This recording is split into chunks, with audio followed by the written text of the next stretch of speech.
Chief. Present arms.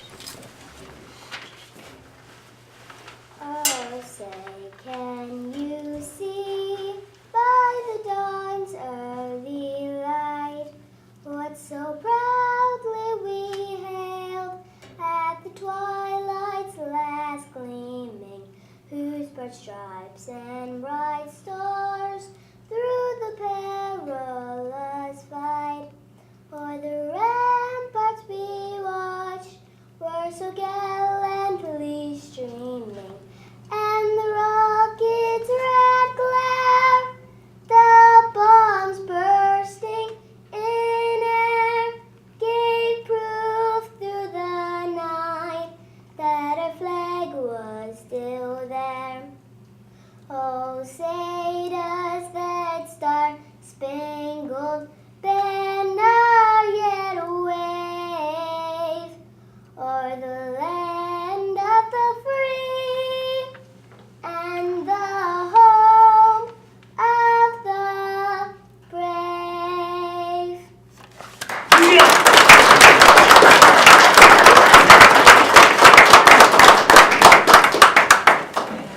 Nice job.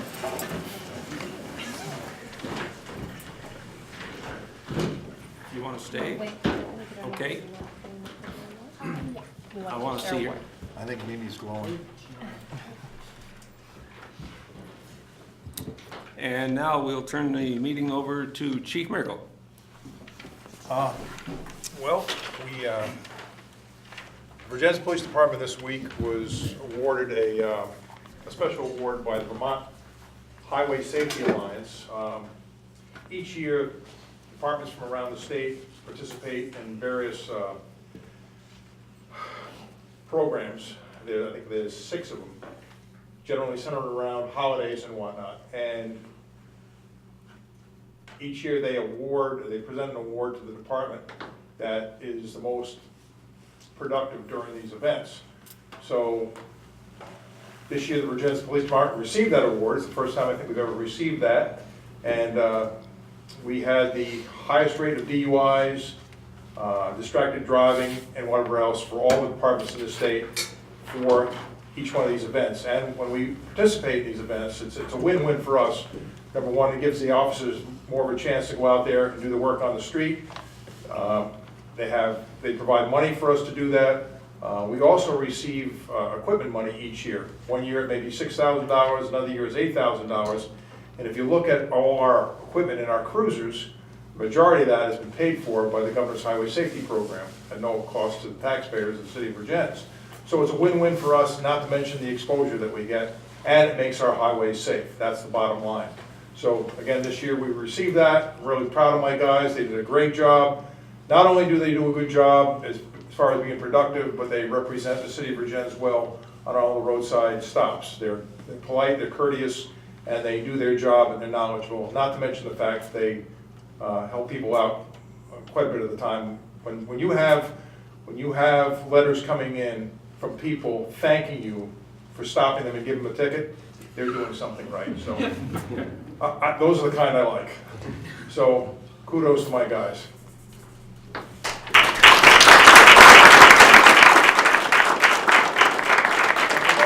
those of you that don't know these handsome gentlemen here, we've got Mark and Remark. The guy on the left is Mark Barber. He hails from Ticonderoga. And Mark on the right, that's Remark. He's from Leicester. And we stole him from the Sheriff's Department in Addison County. The other guy we stole from the Sheriff's Department down in Rutland. Both these guys are excellent community policing officers, so I'm glad to have them. Good fellas. All right. For doing a heck of a beautiful job singing the national anthem.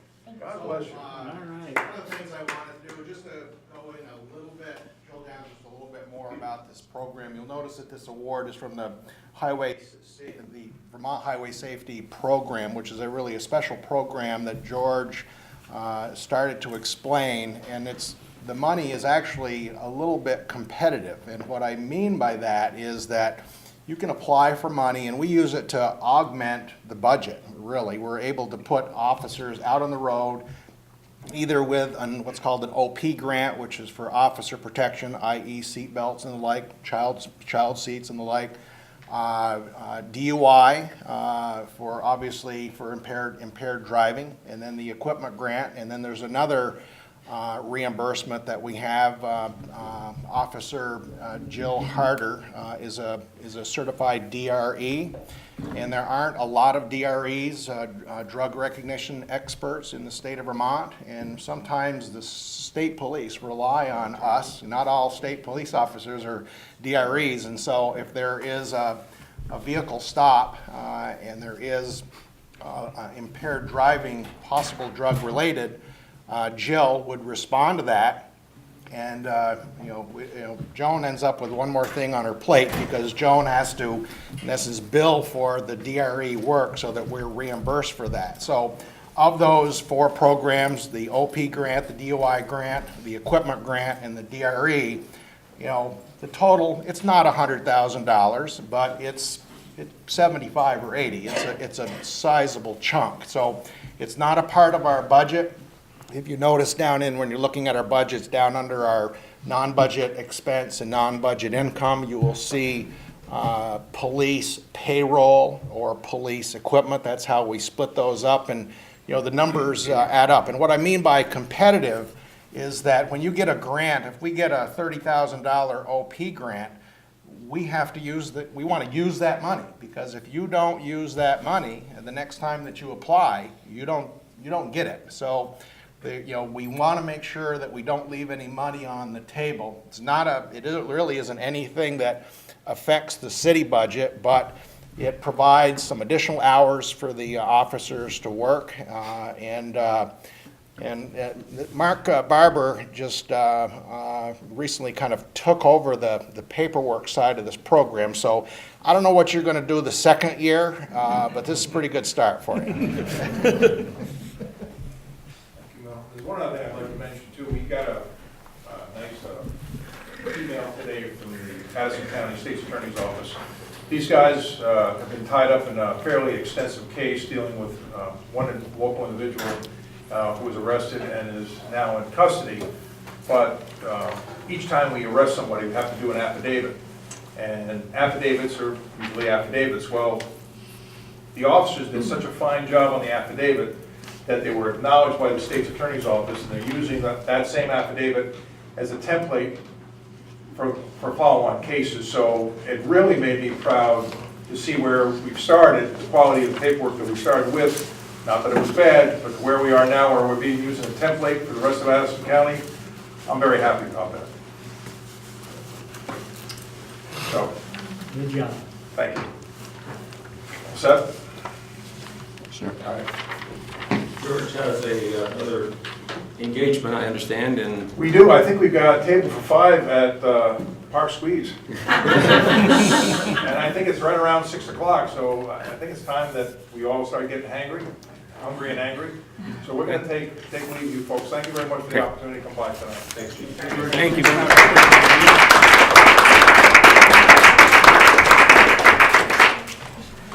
Yeah, Andy, do you mind if I just have one more picture with these guys here, with Andy, and then we'll get out of Dodge? As long as I'm not keeping you from... Okay, come on up here, sweetheart. Come on up here with us. There we go. You can hold that. Can you hold that there for me? There you go. Great, thanks. Thank you. All right. Oh, gotta get Thank you. back. God bless. I just want to take it home. Yep, we're ready.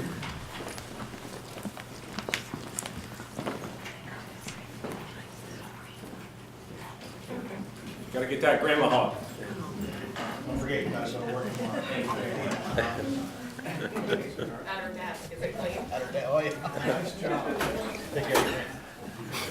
We got to get back to business a little bit before we go much farther. We just want to get George off and running because he did have that appointment. But got to get back to, before we start any further in the meeting, are there any agendas or any items that need to be added to the agenda?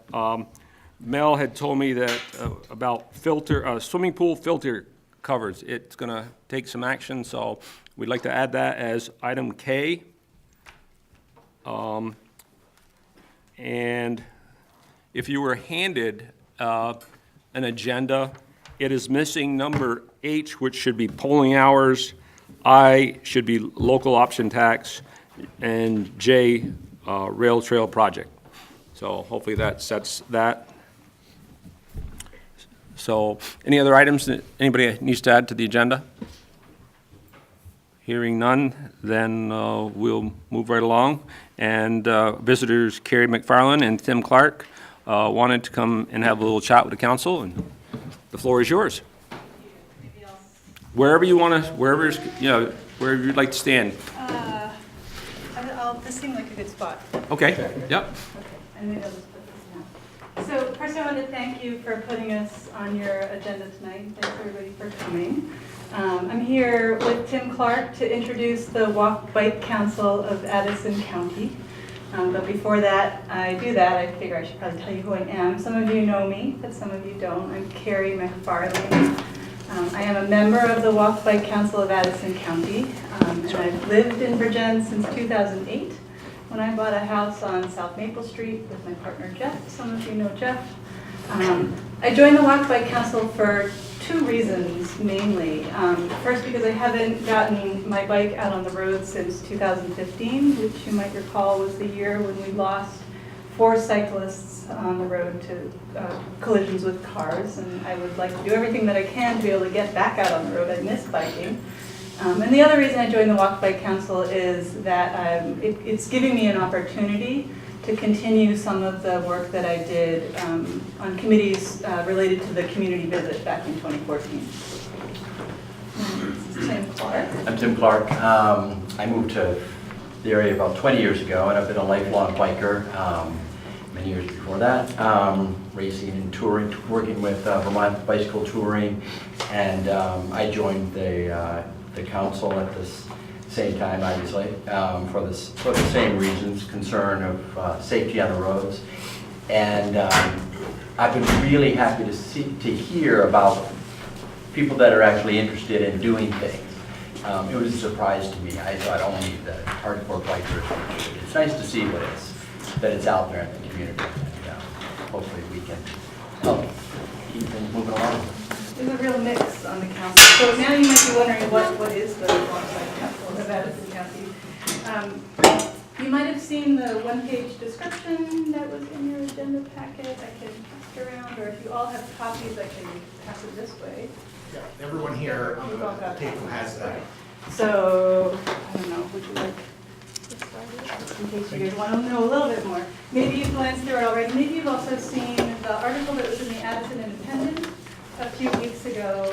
That was about a member of the Walk Bike Council who did some work. He's a resident of New Haven, and he did a survey and he presented his findings to the select board in New Haven. So those are some references to the Walk Bike Council that you might already be familiar with. We are an advisory council. We formed in 2016 with a mission to advance, support, and celebrate safe walking and biking in Addison County. We're pretty well connected with all of Addison County. All of our members are residents of Addison County or representatives of supporting organizations. So some of the organizations you might imagine, ACTOR, the Vermont Health Department, the Vermont State Police, they all have representatives on our council. We're also supported by the Addison County Regional Planning Commission, the ACPRC, and they connect us to local governments and also to the State Transportation Advisory Council, the TAC, you might have heard of. We're also connected to Local Motion. You might be familiar with Local Motion. You might think of them mostly at this point as an organization that was at least partially responsible for the Burlington Bike Path. I don't know if you're aware, they're now a statewide organization. So we're affiliated with them. They give us our nonprofit status. They also give us advice and other types of support, which I will mention briefly. So we're pretty well connected with Addison County and with the state. But one of the reasons that we're here is to hopefully build more connections with the city of Vergennes. So as you're listening to what we have to share tonight, I'm hoping you can maybe be thinking of who else in Vergennes might be interested in the work that we're doing. And I will ask you before we leave if you've got any other ideas for people that we should contact. There are a few Vergennes residents or people who were associated with Vergennes who we're already working with, who are not actually members, but they've done work with us and they've expressed interest in hearing more about what we're doing. So Tim Matthewson of Little City Cycles has attended a meeting. And Stacy Raphael has headed up the Safe Routes to School, getting that started, mostly walking so far, but hopefully we'll get biking into that too. Yeah, so we're sort of reaching out, but I'm sure there are other people who we might want to connect with, and I'm hoping maybe you'll give us some suggestions. Let's see.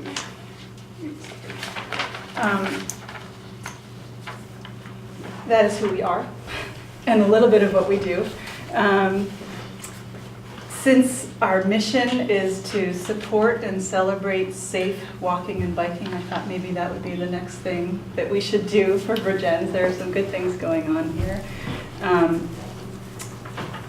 Things that are already happening in Vergennes, I bet you're aware of these. The VTrans grant, which I think the Planning Commission worked on to get flashing crosswalk beacons. We now have a Safe Routes to School program led up by Stacy Raphael, meant to encourage students to walk to school in safe ways.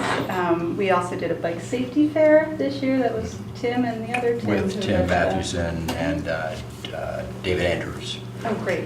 So there's all of that. Plus, the Vergennes Partnership has overseen the installation of some bike racks, and we've worked with them recently on a tiny grant to maybe get some signage done.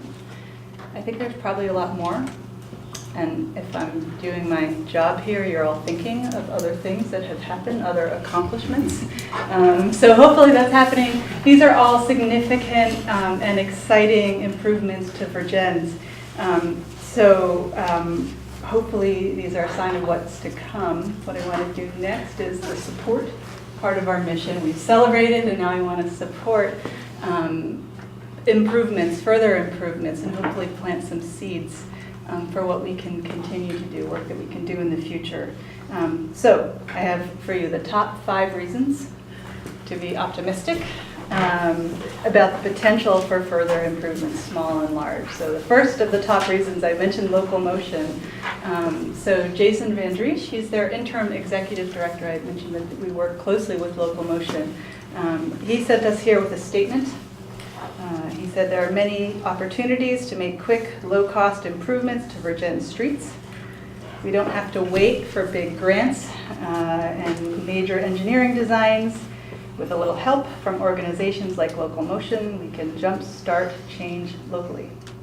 So those are good words. They're not just words, though. I think he did a walkabout with you, Mel, this fall, right? Jason walked around Vergennes with you, and Well, there was we had there was an event, if you will, where they did a demonstration project. Is that what you're referring to? there was that, but I think it was maybe in response. So there was the committee that we were on about. There was a walkthrough last fall with then Mayor Benton, Oh, I'm sorry. myself, and a few others checking out some intersections in town. Yeah, so Jason has already been in town. He's walked around with a few people who were interested in hearing what improvements might be possible, and he's got some ideas already on improvements to crosswalks. And I think maybe the flashing beacons were That was one part of of the that discussion outcomes. as well, yes.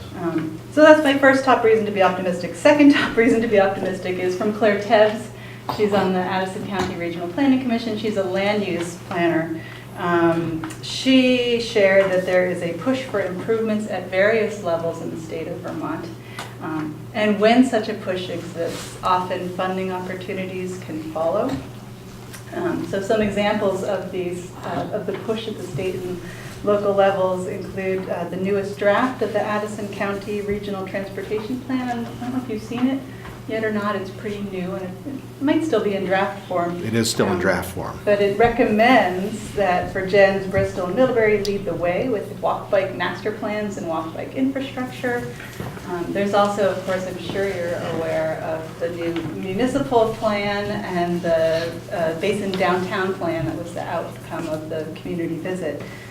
Both of those support walking and biking. And so Claire's point is that, as I said, whenever, and as you're probably aware, anytime a plan prioritizes or advocates for walk-bike improvements, it's easier to get funding to make those improvements. That's my second of the top 5 reasons. Third, we're in a good position in terms of planning. We're also in a good position in terms of our physical features. So if you think about Vergennes in comparison to other communities in the region, we have compact land use, we have logical street connectivity, we have in-town schools, we have in-town parks, we have a park and ride, and we have a train station and rail-to-trail potential. So those are all physical features that make us, put us in a better position to make some improvements. There also are real economic benefits to making walking and biking improvements, so it's not just a good citizen thing to do, it's not just something that makes us feel good, it actually can bring money to the city. There was a study that was done in 2016 by the Vermont Biking Association that found that an out-of-town biker spends on average $300 a day. There was a study that was done by VTrans in 2012 that found that property values of homes in walkable neighborhoods were $6,500 higher than those of other homes. And studies in other states have found that homes that are near walk-bike trails sell for about 10% more than homes that aren't near such trails. And if you're interested in seeing any of these studies that I'm mentioning, I'd be happy to send you links later, just let me know. Fifth of my top 5 reasons is basically a summary of everything that I've just told you. So you have an ally in the Walk Bike Council. We're motivated local people who really care about walk bike issues, and we're connected with organizations that have the expertise and that can offer assistance to get some of these projects done. So I'm going to ask you to think of us when you're considering, or when somebody is considering repaving projects, when you're thinking of digging up sidewalks for, I don't know, sewer or water projects. There may be some quick fixes, some improvements that can be made just because they could be useful and they might not be so difficult to implement because the street is already being worked on. I'm going to ask you to think of us when you hear concerns about walking and biking. We would like to hear those concerns too, and maybe we have some ideas about how some of those concerns can be addressed. And then think of us also when you're ready to implement walk-bike elements of master plans, some of the master plans that I've already mentioned. I know the Downtown Basin Master Plan, and I think the municipal plan too, mentions this rail trail potential, and I saw it on your agenda for later this evening, so think of us. I think we're interested in hearing more about that if you're ready to share. But basically, I want you to think of us as a resource. We're here, we're really interested. We have great resources at our fingertips. So that's why I wanted to make sure that you knew of us, so that when we come back around with questions, or so that when you hear of things that you wonder who might be able to help out, our faces can come to mind. Any questions for us? Does anybody have any questions of Gary or Tim? Yeah, I'm just curious. I read the article in the Independent a few days ago, and it described the connecting the walking trail to the train station along an abandoned siding. Can you describe where that abandoned rail right-of-way was? Because I can understand where it probably was, but I just can't visualize. Yeah, I think the best way to visualize it would be to look at there may be other places, but I know the Downtown Basin Master Plan, which is online on the Vergennes website, actually has a map with a line that's drawn to show you. So, Okay. If you have a problem finding a copy, get a hold of me. I have a copy of that master plan, and great. Well, I'd be just more than happy to advised show it to you. Yeah, she just advised that She knows where it is. I just couldn't visualize Yeah. where the old rail line was. Okay, thank you. Any other questions? I have one. Sorry. In talking with the city council myself about making our streets safer in Vergennes, I brought up the speed limit. And the regulations show that in the state that they can't be lower than 25 on sort of state highways. And I've been trying to find a way to make it so there is a cap on that below that for like 15 miles per hour in the downtown center. And I feel like I've read wording of that in different surveys and papers that have been done by Local Motion and other things, but wondering how we can actually implement that in our town to change that so we don't have to have the speed limits at 25. We can actually have them lower in the downtown corridor where people are walking and biking and crossing the street, and 25 means 40 really for most people that are driving on these roads, but I think 15 would make a difference. That's a good question, and we can take it back to the council. Great. Other things that we've talked about are just ways that you can encourage traffic to slow down, because sometimes people don't quite realize that they're entering into a different type of roadway. So this talk about pedestrian bump outs and Right, narrowing the roads. And all yeah, that. and trees and the lower lamp posts, just to signal to the subconscious that Right, this more is not stop. highway anymore. Yeah. But all of those things require like building and infrastructure and funds that, for the quick fix, if there is some sort of rule or regulation for a downtown zone that you can change the speed limit there because it's a high pedestrian zone, that would be a lot easier to put those signs up than to actually have to change the way the street looks. Definitely. Yeah. There's also talk about, not talk, there are also ideas of narrowing the lanes just with paint. Right? That's another way to signal. Yeah. Yeah. good I think question. Yeah. Any suggestions for us of other people that we should contact? Any suggestions that you want to offer, Carrie or Tim?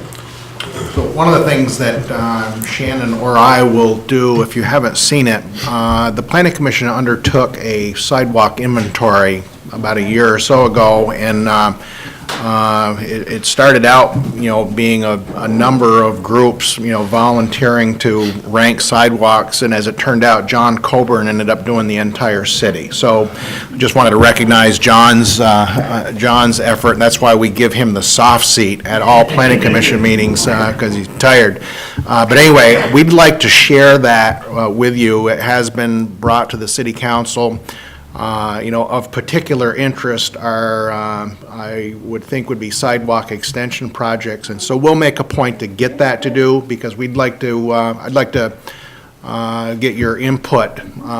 If there's something that you feel we're missing, that's somewhat of the guiding document that we're using and our Public Works crew is using for both repair, replacement, and extension. So we'll get that to you. We do not have a similar report for bicycles, though, okay? So can't help you out there. Okay, very good. Well, I want to thank you very much for coming this evening. You can hang around if you'd like, or we're going to be awful busy. All right, the next thing is the approval of minutes for October 24th. I'll make the motion to approve the minutes. We have a motion. Do I have a second? Second. Lowell made the motion, Rennie made the second. Comments? Jeff? Page 2,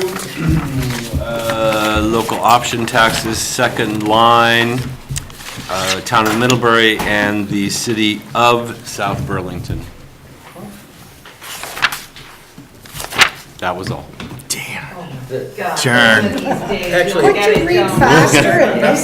Actually, I found one. There's another one. Ready? Ready? In local option taxes also, the third line from the last line, and it says amendment Locate to option. their charter and the resolution to implement local option taxes. Not Oh, yeah, locate. Not locate. Okay. Any other omissions, corrections, errors? If not, all those in favor of those as changed, say aye. Aye. Opposed? So carried. I abstain. And Rennie abstains? I don't have to, but I did. No, he doesn't have to, correct. wasn't He there. does not have to abstain, but thank you. He was off partying. Great party, too. Okay, there's the minutes.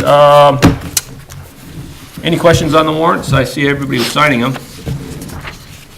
Hearing none? I will tell you that one of the major bills that you didn't see in the packet when it was sent to you on Thursday was what is probably not the last legal bill involving the Mahawi appeal, and there is an invoice. Maybe I didn't load the bill, because I don't see it on my sheet either, but maybe it's on yours. There's another bill of $4,825, I believe, and I do not think that we're done with this at this point, just so you know. So that puts us upwards to, I'm going to say $13,000 or so at this point. We'll keep you posted. Okay. All right. Next is item number 5, citizens' comments on issues not on the agenda. So everybody's been issued or handed agenda. I told you what the ones were that were added, the polling hours and the filter cover, the swimming pool filter covers. Those are 2 that are missing on the ones that were given to the public. So if you have any statements or questions, comments, please do so now. Bob? Yeah, just curious, I had a couple of questions regarding the local option tax. We can start discussing that down when we get to that on I. Bob? Okay. Okay, not a problem there? And with regard to what the young lady just said about reducing speed limits in town, would this be an appropriate time to make a comment regarding that? It's not on the agenda, and yes, it would. Okay. The thought that came to mind immediately was with the 15-mile-per-hour speed limit through town. Granted, it does what the bikers/walkers would prefer that it do. It reduces the speed, and presumably the danger. Thing is, what it's going to do is it's going to reduce the speed that these heavily laden trucks can get through town if their speed is reduced an additional 5 or 6 or 10 miles per hour. I mean, you're going to listen to a lot of diesel stacks sounding off in town, and they're going to be cranking through town in granny gear, spending a lot more time right in the middle of downtown, not to mention getting down the hill much slower. You're going to hear some Jake brakes sounding off like we haven't heard. So just a consideration to throw out there. It works well for the bikers/walkers, but I'm wondering if we might want to consider the impact on slowing the truck traffic, which is significant, and keeping it right in the middle of town for a lot longer than it currently is. So Mike, one of the things is it's my understanding that the lowest speed limit that a municipality can adopt through ordinance is 25 miles an hour. If Megan has some other statute that she's found, Sure. I would ask her to send that to me, because I'm not aware of any statute allows us to adopt a speed ordinance of That less than was my 25 miles an understanding hour. as well. Yeah, and I was referring to the side streets, not actually Main Street, which is a city, highway. Right, 22A. So, yeah, so that's something where I think we're sort of locked into, but the side streets in the downtown park and all of that. Well, I know- Those, I think, could be different. But we also want to try to get the trucks away from town. So slowing the speed limit down, making it more uncomfortable for them to come through town, I think then might lead them away. Which is what we want, to a different route. We want to lead the truckers away from downtown Vergennes and Yes. off of 22A. Yes. Sure, in an ideal world. Well, that's what we're shooting for. Okay, They don't shop here, they don't stop here, they just use it as a pass-through. We So need we have no benefit from them coming we need through. to take and keep this directly, any comments directly to me, not to one another at this point. Understand. But it's an opportunity for people to make comments, and we're going to cease at this point.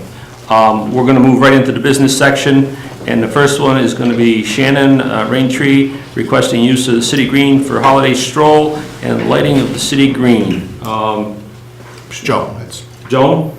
Yes, she came and requested use of the green, and I'm not allowed to schedule it because she's not a nonprofit organization. So her request has to come to the city council. I only can book reserved spots for nonprofits, churches, Okay. things like that. And I think there also was some, when I use the word confusion, it's not like there's some huge confusion, but there is some possible misunderstanding of Vergennes Partnership's role as it relates to the holiday stroll and lighting of the city green. So if we could just get some clarification of who's using the green, just kind of once and for all, that's unclear to us. Rennie? Yeah, this year, the partnership kind of backed a little bit away from doing the holiday stroll officially anyhow, because we really just didn't have the volunteer power to really kind of go forward with it. We have been doing it for the last, 3 or 4 years since the Chamber of Commerce gave it up. And we may go back to it if we still have the interest of people like there is now, of an ad hoc group, to try and do some of it. If there needs to be ownership, I didn't realize that was a problem. I was wondering why it was on the agenda. But if it needs to be owned by a nonprofit group, then you can own it to the Vergennes Partnership. No, but it doesn't need to be. She's just saying that I had to file for a permit to do it, right? Yeah. Otherwise, she could have just done it because you're a nonprofit. But I would prefer, since I've already done all the work for it, to have it be something that is by the downtown businesses. Okay. And not the partnership. This year. We can revisit it next year, but since it's been set up that way now. Can I have a motion to allow Shannon and whatever group that she's arranged to use the green for holiday stroll and lighting the green? I'll make that motion. I'll second it. Motion by Lowell, second by Rennie. Any discussions or questions? I have a question more than anything, sorry. No, go ahead, please. So if it's not owned by an organization but by private people on Main Street, how's it insured? It sounds like it's not. I don't know what the event is or what the exposure is, so it's an event. That was my question. Shannon, would you be able to give us a high-level overview of what the event would be? It's just like the events that have happened in the past, with the fire pits, the s'mores, the lighting of the trees. We're gonna have the mayor come and turn the lights on. During the day, there is the Santa Claus pictures and Mrs. Claus reading at the parish hall, right at St. Paul's there. So the evening is about an hour and a half to 2 hours of people coming together, caroling, having Santa visit, and the lighting of the trees. It's really just, it's not going to be a huge gathering, like I don't think it's ever been, an enormous amount of people. I can get a rider from my insurance to cover the event. Okay, that'd be great. That's not a problem. Yep, okay. For me to do, and it's, we've taken it on with Basin Harbor and with Malabar. So those 3 businesses are providing all of the materials and the funding and everything as of so far. Would that satisfy the needs of the council? And if it does, we have a motion and a second. Is there any other further discussion before I ask for a vote? Well, I think that should be part of the amendment, don't you think? Part of the motion? Can be Sure. amended. If it can be a friendly amendment. Friendly amendment on... Conditional upon supplying proof of insurance. I'll make the amendment. Yep. And you'll take the second? That's just a Yep. friendly amendment. Friendly That's good. amendment. Yep, And they'll accept it? I'll bring that in later this week. okay. Excellent. Any other? Hearing nothing? All those in favor, say aye. Aye. Opposed? So carried. Thank you for taking that on. Sure. And if you need help, let me know.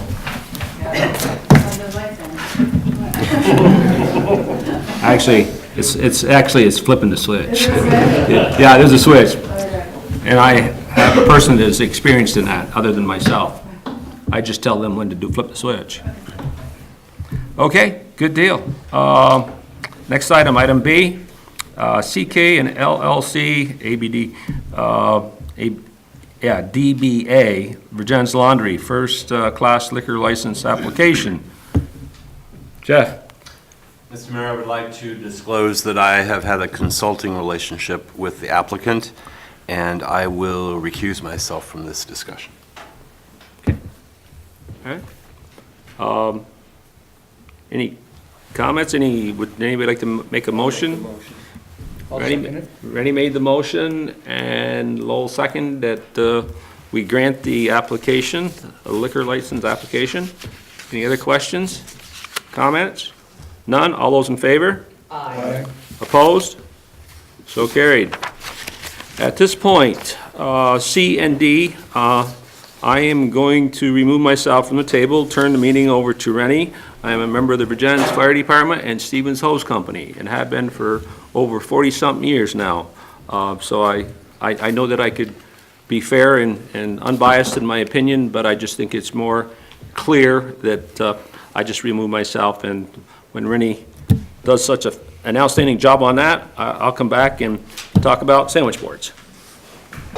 Okay, we're at item 6C, fire truck replacement bond. Mel? So sure, so I've invited Chief Jim Brewer. Jim brought along his support team with him. And what I included in your packet was really just a simple inventory of the trucks that are upstairs. And I will tell you, to me, when I look at that thing, as beautiful as those trucks are, you can tell how well they're cared for. The date of birth on a lot of those trucks is a bit of concern.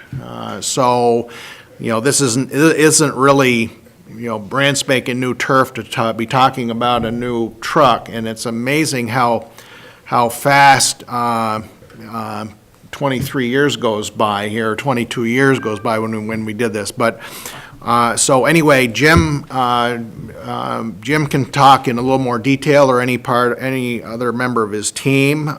Jim and I met a week ago Wednesday, and so what I've included in your packet not only is inventory, and Jim can talk a little bit about where we're headed.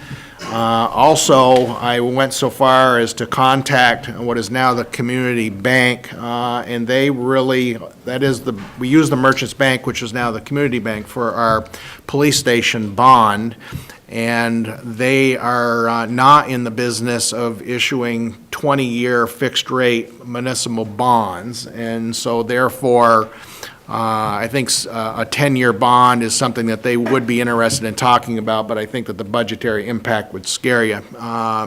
So I reached out to my contact at the bond bank, and I'm sharing with you, in essence, an amortization schedule. It's not really an amortization, but it's a 20-year schedule of a bond I'll break the news to everybody, a bond of $500,000. So, Jim, if you could speak about, you know, where things are at and where the recommendation is from the department. Sure.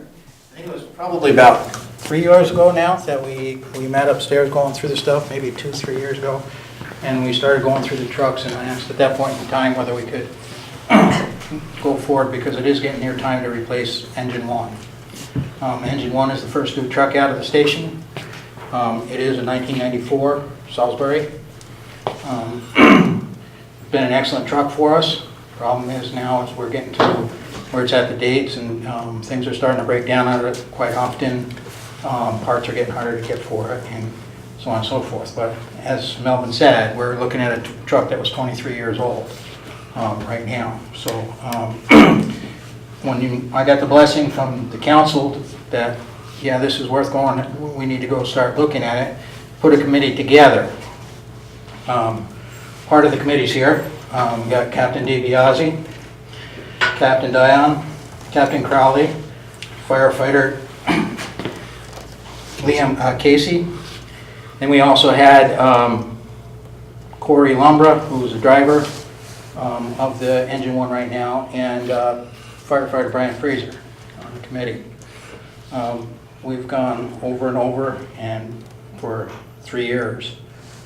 Multiple companies, looked at multiple trucks, looking at stuff going forward and back. The dollar figure's scary. Dollar figure's scary to me, scares the heck out of me. And I know it scares everybody else when you start looking at it, when you're looking at, $500,000 for a truck. It's just amazing. But what we did was we went through probably, what would you say, 12 different companies that we went through, checking everything.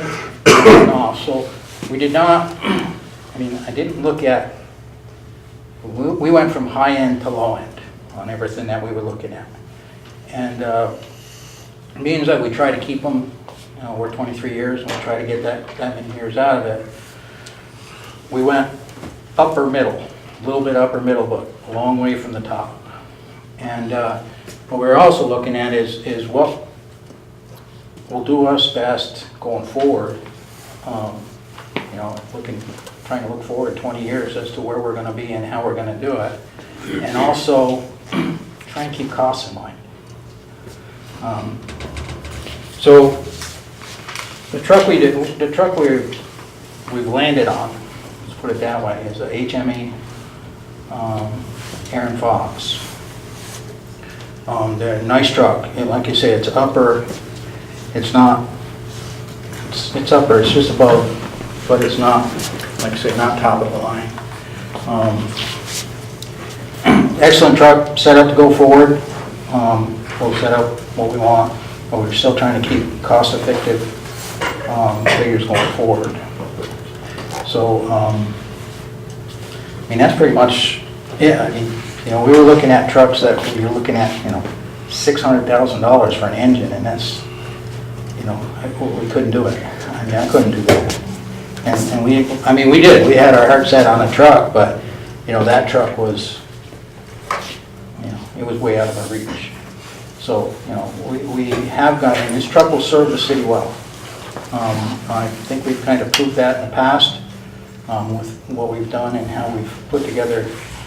Look at the 94s that we have. They've 23 years, and like Melba says, they look great, but they're old. So that's pretty much where we are with the truck. You guys got anything? I think the new truck is just, the big thing is safety. A lot of safety features from the 94s that have come into play, the airbag systems that are in them. They didn't exist back then. The rollover protection. A lot of that stuff's in these trucks that we're not even exposed to in what's upstairs at this point. So, excuse me, I'm all sick, but that's a huge thing for us. But like Jimmy says, it's $500,000. As soon as you put fire truck on it or NFPA compliancy, it shoots it. You're talking 40-50% over a normal truck vehicle that you purchase off the street. So, I think we did a good job to find something that fit everybody and last a while at least. It's hard to find something that lasts 25 years nowadays anyhow, let alone, when you spend $500,000, you want to make sure you do a good job. So. Yes, Lynn? I was going to say, now, is this the basic truck, or is this everything that needs to go on it? The hoses, the pump, No, that's the basic truck. Okay, so what else do you need to make this truck function? To make it function, we could take stuff off the existing truck. We'd like to go $20,000 more to put the equipment as far as hoses and nozzles on it. So $20,000 would outfit the truck with all brand new hose and nozzles, and which would be all that we would need. Of course, again, that's another amount of money. Piece of it is that we're kind of looking at both ways. Number one, it'd be great to be able to do that because we're planning on selling engine one. I was going to ask you, that's my next question. What is that worth? I don't have a solid dollar value on it, but we're looking probably around $15,000 to $20,000. That's fitted? What's that? Is that fitted with the things that are on it already? If we fit it with this stuff on it, we'll probably get about $20,000. If it went out the door with the hose and the... Yeah. So that sale of that truck would pay for the new things that were on the basic truck?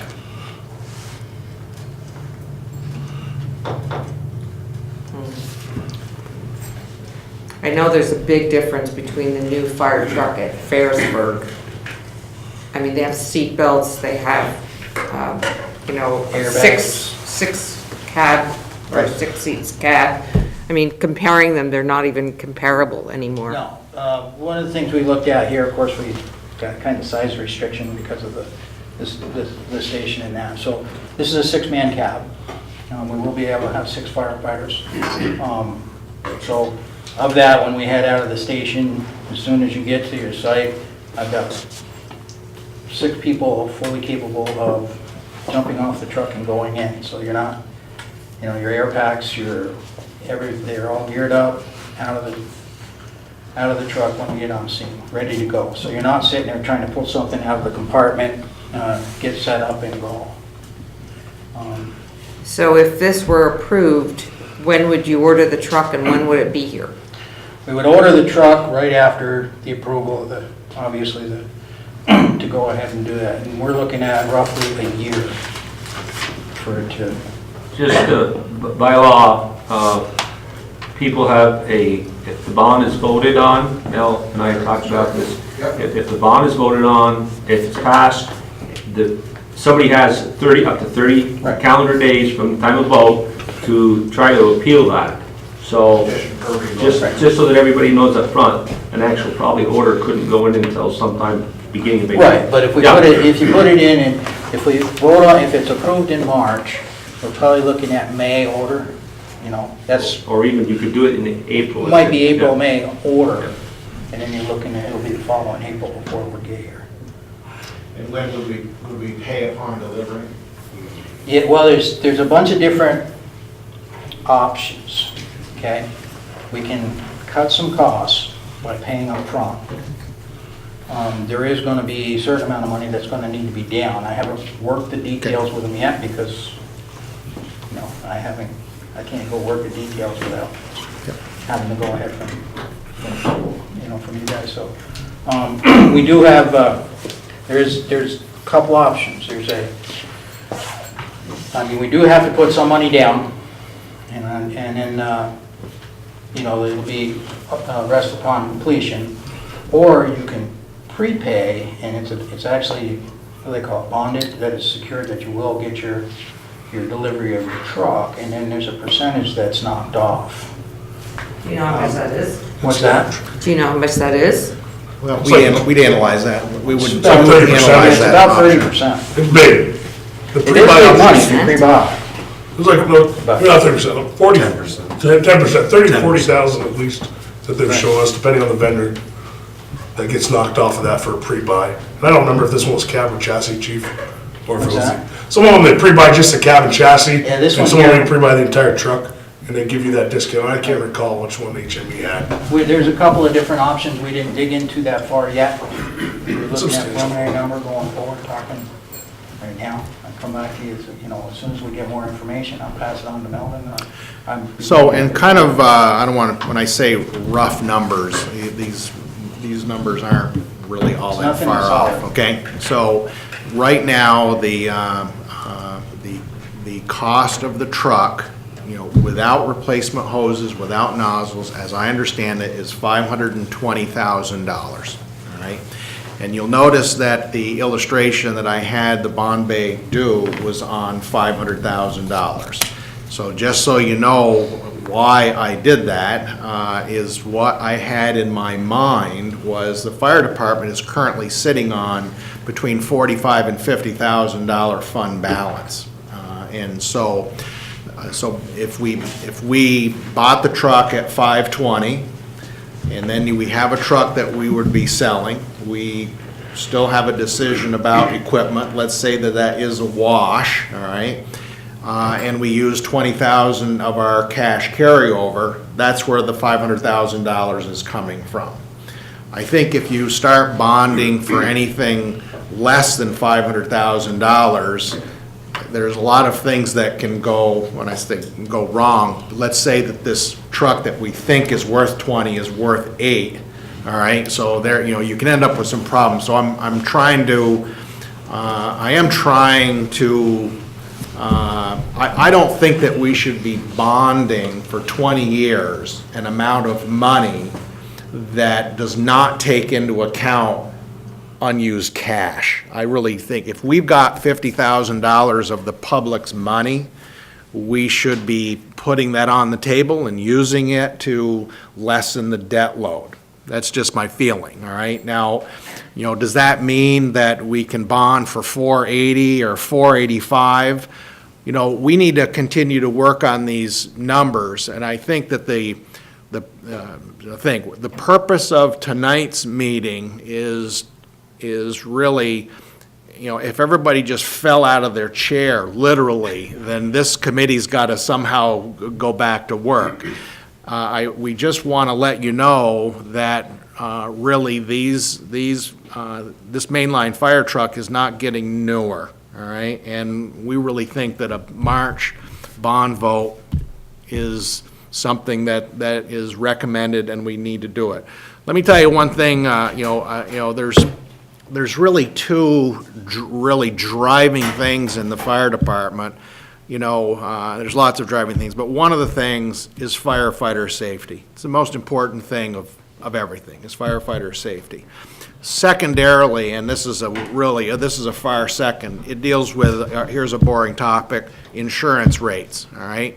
It is critical to our commercial property owners, which includes apartment building owners, that we maintain our ISO rating, all right? And we, right now, have a very attractive rate. Lynn, as you know, your dad and I worked together a long time trying to drive our ISO rate to what it is today. I think I can remember when it was 6, and I remember when it was 5, and I remember when they said we could never be a 4, and we're a 4. And I can tell you that the percentage for commercial properties and apartment buildings, it doesn't matter for single-family dwelling, because there's a different formula about how insurance works for property insurance or for single-family dwellings. But for apartment buildings and commercial, I can tell you if you had an apartment building that was outside of the city of Vergennes, and let's say your insurance bill was $900, all right, in Vergennes it's $400. That's the kind of difference that we're talking about. So it's critical that we keep our equipment. There's a reason why we got the 4, and part of it is manpower, response times, radios, which we'll get to in a second, and equipment. So it's important that we protect that 4. Everybody remembers when their insurance went down, when we went from 5 to 4. Or they've probably forgotten about that. But I'll tell you, if all of a sudden we lose that rating and all these property owners get notified, it's going to hurt. So I think what we'd like to be able to take away from this meeting is, not necessarily a vote, but if there's city council support for a bond vote in the area of $500,000, we will continue to do our work, and we will come back with fine-tuned numbers. Really, it's like I said, if there's a way to pre-buy something, protect it with a bond, and have this bond be 480, then we go, really, this is not about bonding for more than we need. I remember one time, if you recall, when we, for the ladder truck and heavy rescue, we went to the voters and got authorization for a $450,000 bond, and we only bonded $400. So even when authorized, my feeling is you should still look at your cash in the bank and not borrow. If you don't need to borrow, you're putting the taxpayers in debt. So there's even another. There will be another chance if the voters approve that before you actually sign into the bonds. You can take a look at the numbers again. I'll make a motion, we move forward. I'll second that. Okay, the motion has been made and seconded. Any more discussion on the motion or any questions? One discussion. Not, 500,000 is a large sticker shock, and so I'm gonna up the ante. We've got 6 trucks, 5 of them are major trucks. of those 5, 4 of them are at least 2 decades old. The other one's 16 years old. We're gonna get a bond to do engine 1. The other ones are still gonna get old. What do we do with the other 4 that are gonna be 25, 26, 27 years old in the coming years? We thought about that. We talked about that multiple times. Back about, I want to say about 10 years ago, and it was before we bought the ladder truck and the heavy rescue truck, I was asked by the city council to put together a 5-year plan, and a replacement plan, which would go beyond the 5 years. What we had set up was we were going to replace a truck every 5 years. We were going to go to replace a truck every 5 years. Not necessarily buying a brand new truck, but we were going to replace, go newer, whatever we needed to do every 5 years. When the opportunity came up that we bought the ladder truck and the heavy rescue in one shot with that bond, the council had asked me if we could go, how about if we waited 8 years for replacing the engine?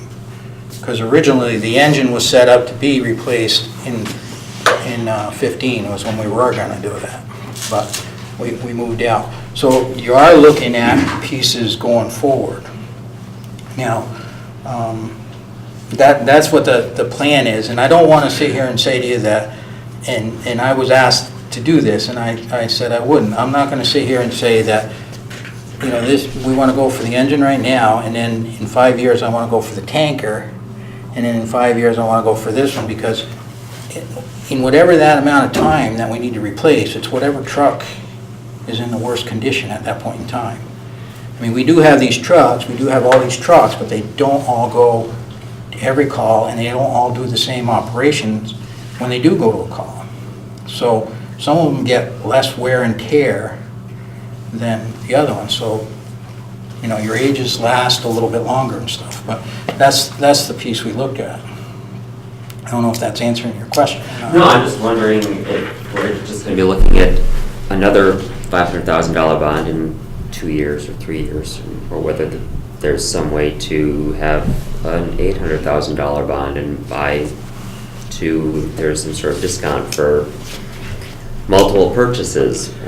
That's why I said I'm gonna add to the sticker shock. In July, Melvin showed up at our monthly meeting, and we got talking, and then with the whole department, and in July, Melvin talked to us and he says, well, how about going for both the engine and the tanker? Well, when I started putting numbers together and stuff like that, you're looking at close to $1 million bond. I can't do that to the taxpayers. That's too much in one shot. Go up that much. And chances are, you know, with everything going on out there, you know, I don't want to, I didn't want to. We had a long discussion on this last week about that, because there was a bunch of different options. There was I brought forward an option of completely refurbishing the existing tanker, completely replacing the tanker, and a bunch of different. And we you know, when we went through the dollar figures and stuff, boy, you know, if you tell me yeah, then that's my point. I just can't see hitting everybody at this point in time. The other part there, it also puts us on that same revolving schedule of replacing 2 trucks every time, because they're going to be at that same age value. So if we can split it up and, you know, like Chief said, space it out another 5 years and be on that same schedule, we can try to accomplish. But then again, a 29-year-old tanker. Yeah, which, you know, that truck, like Jimmy said, 5 years down the road, you have a 35-year-old hose reel. Yeah, you know, one of the things that happened also, Mark, is that when the city in 1993 or 4 bought the 2 trucks, which really I think was the first time that the city had ever bought a new truck, and we bought 2 of them. And and just so you know why that happened is that prior to 1994, it was a very, very different time, and there were well-off communities that had policies that said that their frontline pumper would not be more than 7 years old and their second-line pumper was not more than 10 years old. And Ralph Jacquin was all over that, all right? He watched, he knew when Westchester County, he already had his eye on that truck, and you could buy that truck, all right, it made a lot of sense to buy used because of the policies of these well-off communities. In 1993, 1994, all those policies, those are gone. They weren't buying trucks after 7 years. They're keeping the trucks, and so then what was happening is supply and demand. Used trucks became very, very expensive because the supply wasn't there, and it really made sense for us to buy new, and have that new purchase be a 20 to 25 year purchase. Because one of the downsides of buying an 11-year-old truck is you've lost the first 11 years. You're only your capital outlay isn't as much, but your life isn't as much. So all bets are off. Here it is, 2017, and it's not any different. It was in 1994 that we're looking at replacing new trucks. One of the things that's happened since 1994, you can see, that we've purchased a ladder truck since 1994. We bought that used. We've upgraded heavy rescue. The hose reel pumper was also upgraded after that. And one of the things that's happened is that the trucks that were purchased post-1994 actually have some water on them. And because the newer trucks that we've purchased have some water on them, it gives the fire department an opportunity to take a look at that tanker. And in 1994, we bought a pumper and a tanker. The trucks were virtually identical, except that the tanker carried 1,800 gallons and the pumper carried 12 or 15, whatever the number is, okay? But when you look at the amount of water, it's a lot of this is about water. ISO, it's about water, how fast you can deliver water. So one of the possibilities is that as you get closer to the point that the tanker needs to be replaced, you're not looking at purchasing a pumper tanker. It gives you an opportunity to look at a tanker. And I'm not going to micromanage the fire department. These guys, this is what they live and breathe, okay? But Dave, I think isn't that an opportunity to look at that? And so you're not looking at the $500,000 pumper tanker. You might be looking at still $300,000. But I think you're going to be able to look at that. And so, Mark, I think that decision is out there. I'm not going to sit here and tell you that's not, because it is. You're absolutely right when you look at that number, that 1994, it's jumping off the page for you. I know you. All right. Okay, so we have a motion on the floor to pursue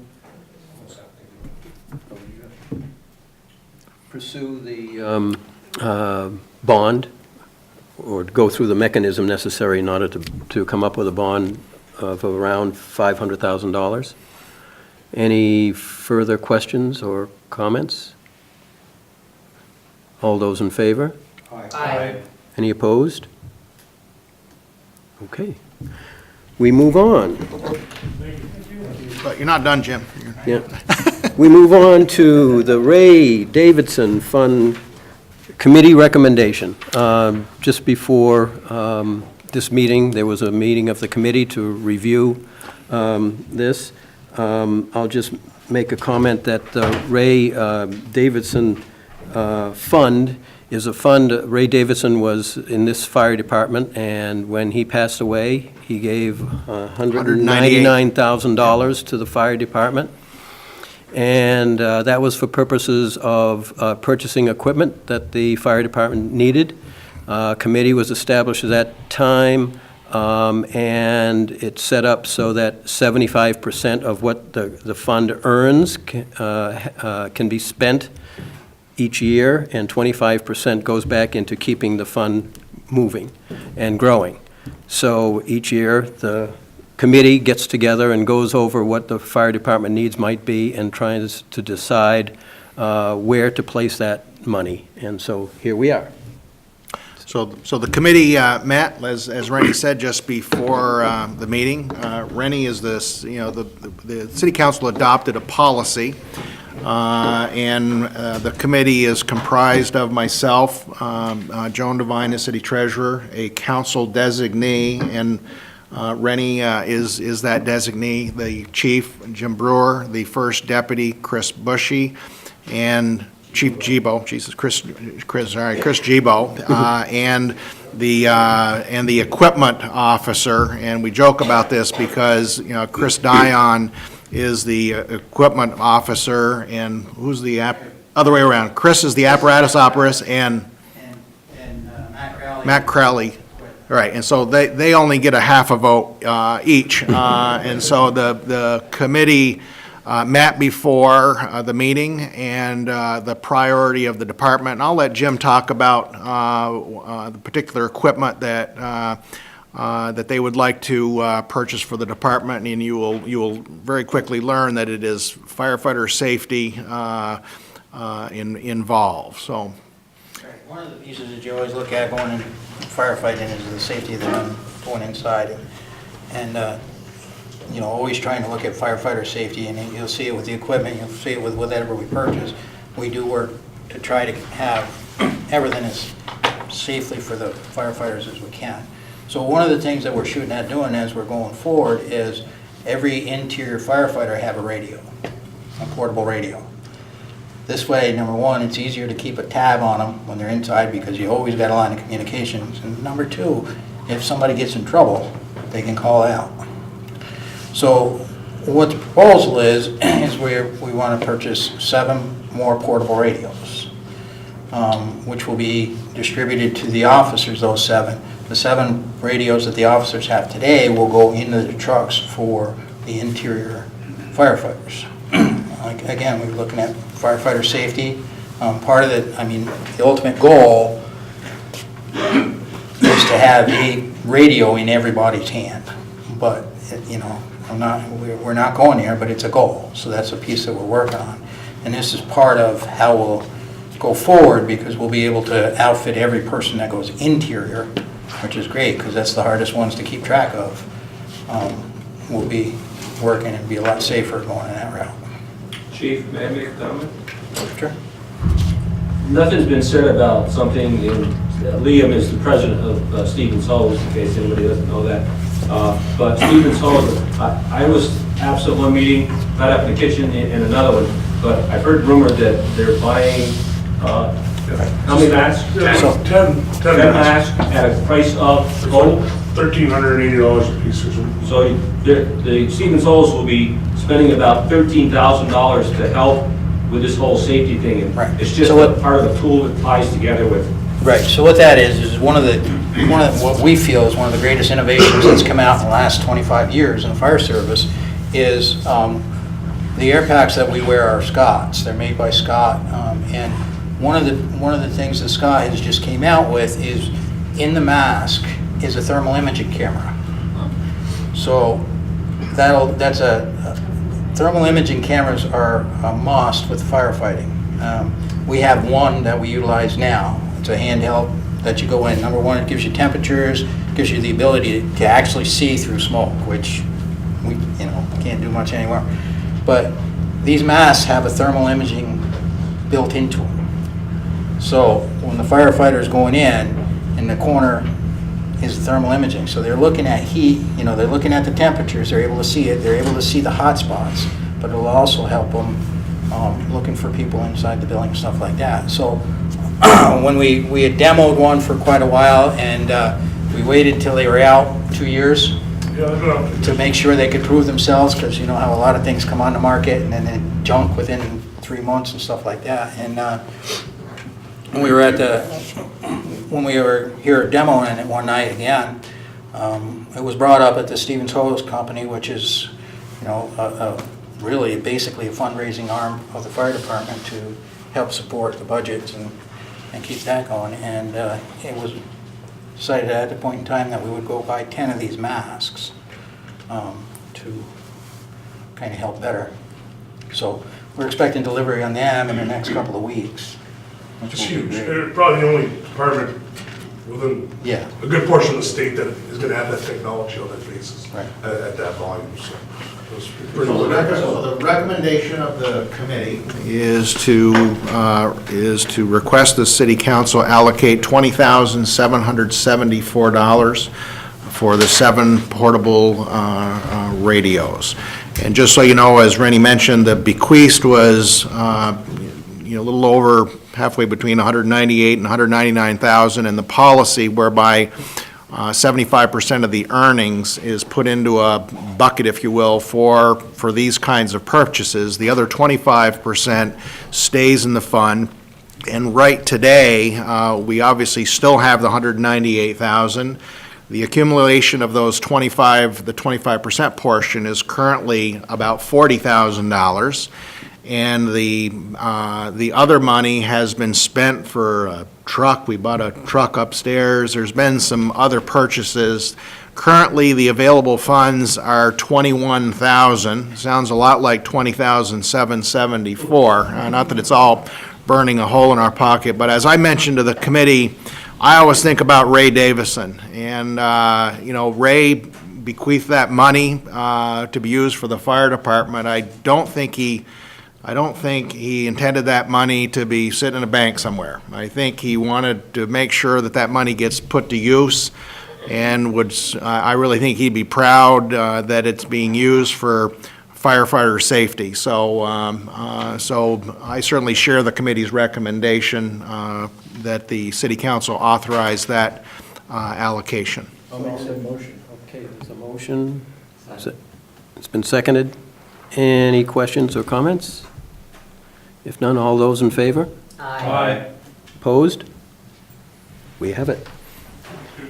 Thank you. Congratulations.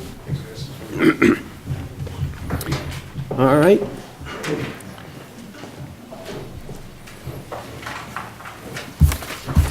Turn it back to you. Thank you. Okay, next item is item E, sandwich boards and temporary signs. My computer almost got worn out by emails between these two guys. There are several attachments regarding Stephen's house, to which I am associated through my employer. Okay, Just making that disclosure. thank you.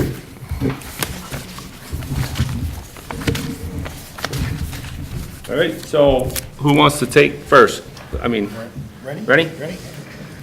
Well, I drafted this policy for sandwich boards in the right-of-way and temporary signs in the right-of-way. Initially, when I volunteered to do this, I thought it was going to be an easy job, figuring that I could borrow language from some other municipality in Vermont, and that would be the end of it. However, it was not that easy. There are varying places. Many places don't have any policy. And as I think I've mentioned before on this, that back a number of years ago, we went here about these signs, and at that time, the council decided not to do anything because it just seemed too complicated to try and deal with them. So we never put anything on the books. And then other municipalities that I looked at had very extensive policies, ordinances that really required that you issue permits for the signs.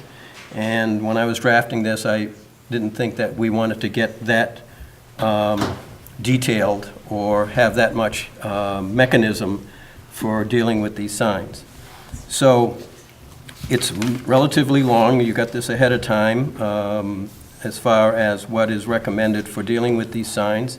The authority, which is when the mayor was talking about Mel and I going back and forth with emails, it really was, is there the authority for the city to even regulate these signs? Because by certain folks in VTrans, they think that VTrans regulates every sign on the face of the earth, which is not so. And so, with a little research, the authority for having this kind of a policy by a municipality are really in 3 places. 24 VSA 2291, Section 7, and 24 VSA Chapter 59, and then also the city charter actually has language on regulating signs, way back from whenever that was, 18-something or other. And so there are 3 sources of authority for the city council to regulate these types of signs. So there you have it. It's relatively long. I don't think it's complicated. Who's going to be the sign police? Probably the city manager. And although I don't think we really would have much problem with it, because the signs, without any regulation right now, the signs aren't really that much of a problem. And this is written so that if there is a problem with a sign, the first thing that we're supposed to do is, if we can find out who has the sign, to go to them first and have them see if they can correct what the problem is before we do anything else. So I think it's pretty liberal for having a regulation on it. So should I make a motion to adopt this, and then you can discuss it? You want it? You want to? I hope not.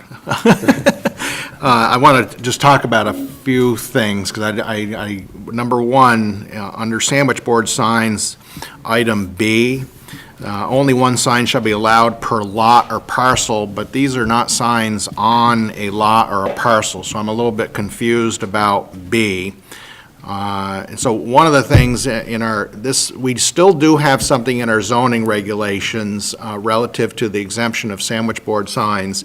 However, one of the things that's going to be clarified in our zoning regulations, that any reference to temporary and sandwich board signs in our zoning regulations is only going to pertain to private property. So this is really only about sandwich board signs within the public right-of-way. So like, for instance, not to pick on Kennedy Brothers, but if you drove out to Kennedy Brothers right now, you probably would see some sandwich board signs either on their property or within the street right-of-way. Any sandwich board signs on their private property are going to be dealt with whatever new regulations the Planning Commission comes up with, of which the city council is involved with adopting those. Relative to sandwich board signs in the vicinity of Kennedy Brothers, within the public right-of-way, the way that Rennie has drafted this, that it's sandwich board signs within the city right-of-way is only in the downtown district. And just let me tell you, I support that, just so you know. I think that I think when I had my knees replaced, I'm quite certain, because the sandwich board sign exemption used to be in the central business district, and I went and had my knees replaced, and I came back and they changed the rule, and they were everywhere, all right? Anyway, and that's the truth. So anyway, so one of the things, just so that people are clear, that this sandwich board sign exemption, the way that Rennie's written it, and I really support it, is that it's only in the central business district. Item B, I think it just needs some work, Rennie. I'm a little confused about who can have a sign, and it's not really about the lot and parcel, and also about I don't find the connection between the sign and the business clearly spelled out here, and I don't mean to pick on St. Peter's Closet, but I will.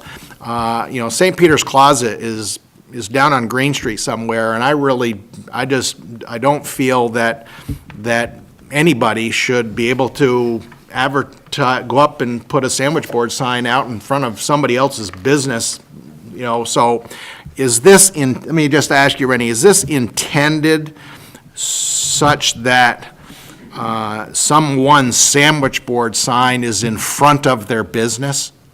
That's the way it's intended. Okay, and so the point is, so therefore, St. Peter's Closet, their sandwich board sign would not be allowed under this. Would you agree with me? I would say yes. Okay, and also, John Sullivan's Provisionaries sandwich board sign, would that be not allowed under this regulation? Does that sound correct? Yes. Okay. So I think that B needs to be cleaned up a little bit, Yep. okay? Pancake breakfast. I'm gonna get to that in a I'm sorry. We're gonna get to that next, because these are sandwich board signs that are really more about the ones in front of their business, right, Shannon? That's the way I interpret it. The next section is about Stevens Ho's pancake breakfasts, okay? Just a minute, though, just before you do Okay. that, are you going to clarify that here? Because I didn't see anywhere where it said it was only related to. Yeah, it Right there says in A. only in the district. Downtown district, yeah. So, I mean, it says see municipal plan. I don't know that there's any difference between the central business district and the downtown district, which is our so-called downtown development district, i.e. designated downtown. If the maps are the same, it doesn't make any difference. It's a little bit. So we need to just make sure that we know specifically where they're permitted and where they aren't. But I don't think I answered your question, Lynn. Well, you originally had said that's for the central business district only, and this says the downtown district, which I thought now went to the bridge and down to. No, the downtown, I specifically took that right off of the map that calls it the downtown district. Okay, so it doesn't go all the way to the Yeah. bridge. Yes, it goes all the way to the Yeah, it bridge. does. Yep. Yeah, it includes yes, it does. It goes in part of the Otter Creek Basin District. Right, the designated downtown district, the boundary was expanded about a year, well, earlier this year, to include some of the Otter Creek Basin district. The outer boundary of the downtown district I'm is. just wondering if anybody 10 years from now is going to understand what that is. Does some clarification need to be needed there, or, I mean, if that district gets readjusted, Right. then that boundary, it could change. Yeah, absolutely. The boundary could change. It could be expanded, it could be shrunk. And there's a process in place for that, and that map is always going to be in some of our documents. Yeah, but it says right here, the development plan for maps, so that's our guiding force That's your there. guiding force. So if B is really about, it says only one sign shall be allowed per lot or parcel, I'm assuming that what really this maybe better said is only one sign shall be allowed per business to be located in front of their business within the downtown district. Is that what we're? No, it's really, I don't know what we call the downtown division of a building, but it's a separate property that's intended in this, not a business, because you have multiple businesses in one property. If you take Northern Daughters, antique store, liquor store, right now, that's owned by one owner, right? Right. And so. But it says in multiple ones. Okay. Okay, so the point is that if it said only businesses located in the downtown district have the authority to have a sandwich board sign within the downtown district, Okay. that's clear, all right? That's what I'm trying to get at. I don't think that a business like that over there, so that's my suggestion, Okay. is that Yep. that section needs to be tweaked, okay? And then when you go to the next one is where your pancakes stuff is. And I think that let's just think about Stevens Hose and the pancake breakfast. I would interpret that if the Stevens Hose Company's pancake breakfast, which is an event of a civic organization, they are allowed under state law and under this, and if it's allowed, it could be in the central business district, because this is the entire, all streets. Oh, yeah, the Right? chart, yeah. So I don't want, if I understand it, it's not like this is the central business district regulation and this is the rest of the city.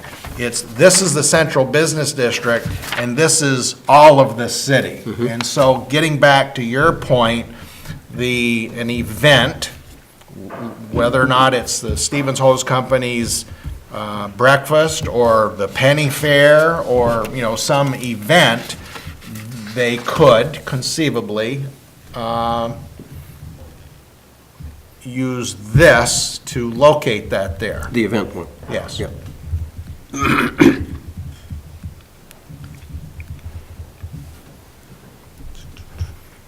All right, and let me I'm gonna give you my 2 cents and I'll shut up. So first off, let me just tell you, I don't like political and campaign signs within the street right away. So if it was my decision, I would throw that completely out. I just have to say that, though, it's allowed by the state. And that's in What? the 45 days. Within a city right away? There's a state law, it's on the Secretary of State's website, and that's where I got the up to 45 days of election and removed after 3 days. If you go down certain divided highways, if they find one of those signs like out On here. the state highway. A state highway. Right. If you see it, it won't be there long. Right. If highway boys go through and see it, they'll rip it out. So I'm open to you sharing me some proof of something, all Okay. right? That's okay. I don't care. I don't like them. I think they're litter. And if somebody wants to put a political sign on their front lawn, I don't care. It's okay, and they can keep it there up to 40, they can do whatever they want to do, but within the city right away, to me, it's litter. Would that be the city park too, and stuff like that? He's written this to be street right away, so I'm gonna say no, all right? So that might need a whole nother policy as it relates to signs there.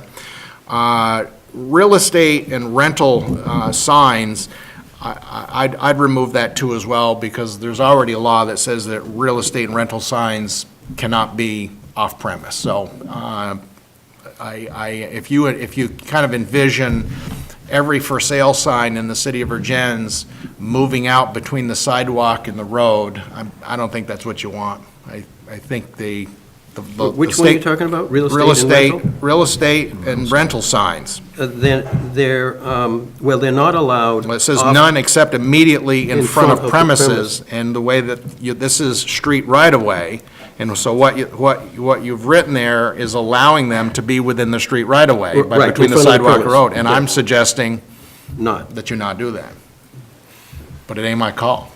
I just pick them up. He's saving those bases, all the metal bases. Yeah, I'm gonna be And rich. he's gonna turn them in for scrap metal when he retires.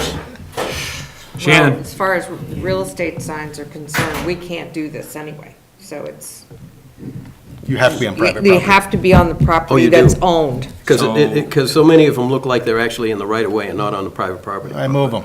Oh, you do? Yeah, I mean, most of us don't do Okay. that, but sometimes the homeowner doesn't know it. and Right, Might move okay. it when they're mowing the lawn. Okay. Sometimes the homeowner doesn't know that they don't own that. That's true, too. Okay. So, Sometimes it's a lot. last sometimes it's a evening at little. the planning commission meeting, we collectively did a quick review of this draft policy. Yep. And in addition to some of the comments that have already been made, we also noticed that on the duration of posting table, you've got this, well, for example, yard sale 6 days prior to sale, but you don't have an end date. It might be helpful to include that. You might want a definition or a clarification of what would constitute an event, so that it's very clear what you mean by that. We talked about real estate signs and political and campaign signs, so those were the major comments from the I think it's a good draft, though. I'm also agree with you, Cheryl. You mentioned about Stevens Hose, and that is to do with the banner policy. I thought there was a separate policy Yeah, by it's a itself. separate policy, It's a yeah. separate policy all by itself, but I would actually like to see that blended into this, because it really has to do with this, and remove the word Stevens Hose, and so that. Stevens House. Stevens House, Yeah. Stevens House. But anyways, banner policy, I really think it could be part of this, in there, and fold it into this, and eliminate, so that if we want to allow banners within the city, set a guideline for there, because I know that from time to time, the Lions has an auction, they used to stretch a banner across the road, so I'm not saying whether we open it up, but at least get some better guidelines so that, we have a better control, because that wasn't challenged, not that I want it challenged, but if we're going to allow that, I want it in writing. So now's the time to try to do that. So, yes, Cheryl? Just a clarifying question on yard sale and event. Maybe it's, if an event was defined, maybe that would be clear. But at the commission meeting last night, I wasn't sure what the difference was between a yard sale and an event. I thought maybe they were the same thing. I wasn't sure. Maybe we could create how would it be to create a definition page or a section as to what some things are, events could be? Well, I thought I had separated those out, because I do have, it just says yard sale, and then there's an asterisk by it says yard sale, tag sale, garage sale, or any other name describing the private sale of wholesale or related goods. And so that was my attempt to kind of define what a yard sale is versus I didn't think I needed to do an event, because an event would be like eat on the green or. So by state statute, it makes reference to the exemption, signs announcing events of a civic, philanthropic, or religious organization, 2 weeks max. So I would suggest to you that an event, if you want to put 2 asterisks, that it only, because I think that if, I want to pick on a business, I almost talked about a mattress sale, and then everybody would know what I was talking about. So anyway, to a company, all right, a mattress sale is an event, okay? And I want, really, that's what you're going to end up with, and so I think that if you want to allow so-called event signs, I would hope that you're only thinking about civic, philanthropic, and religious organization events. I wonder if you're going to steal some of that wording? Yeah, I noticed it. Yep. So he's going to steal that wording. Okay.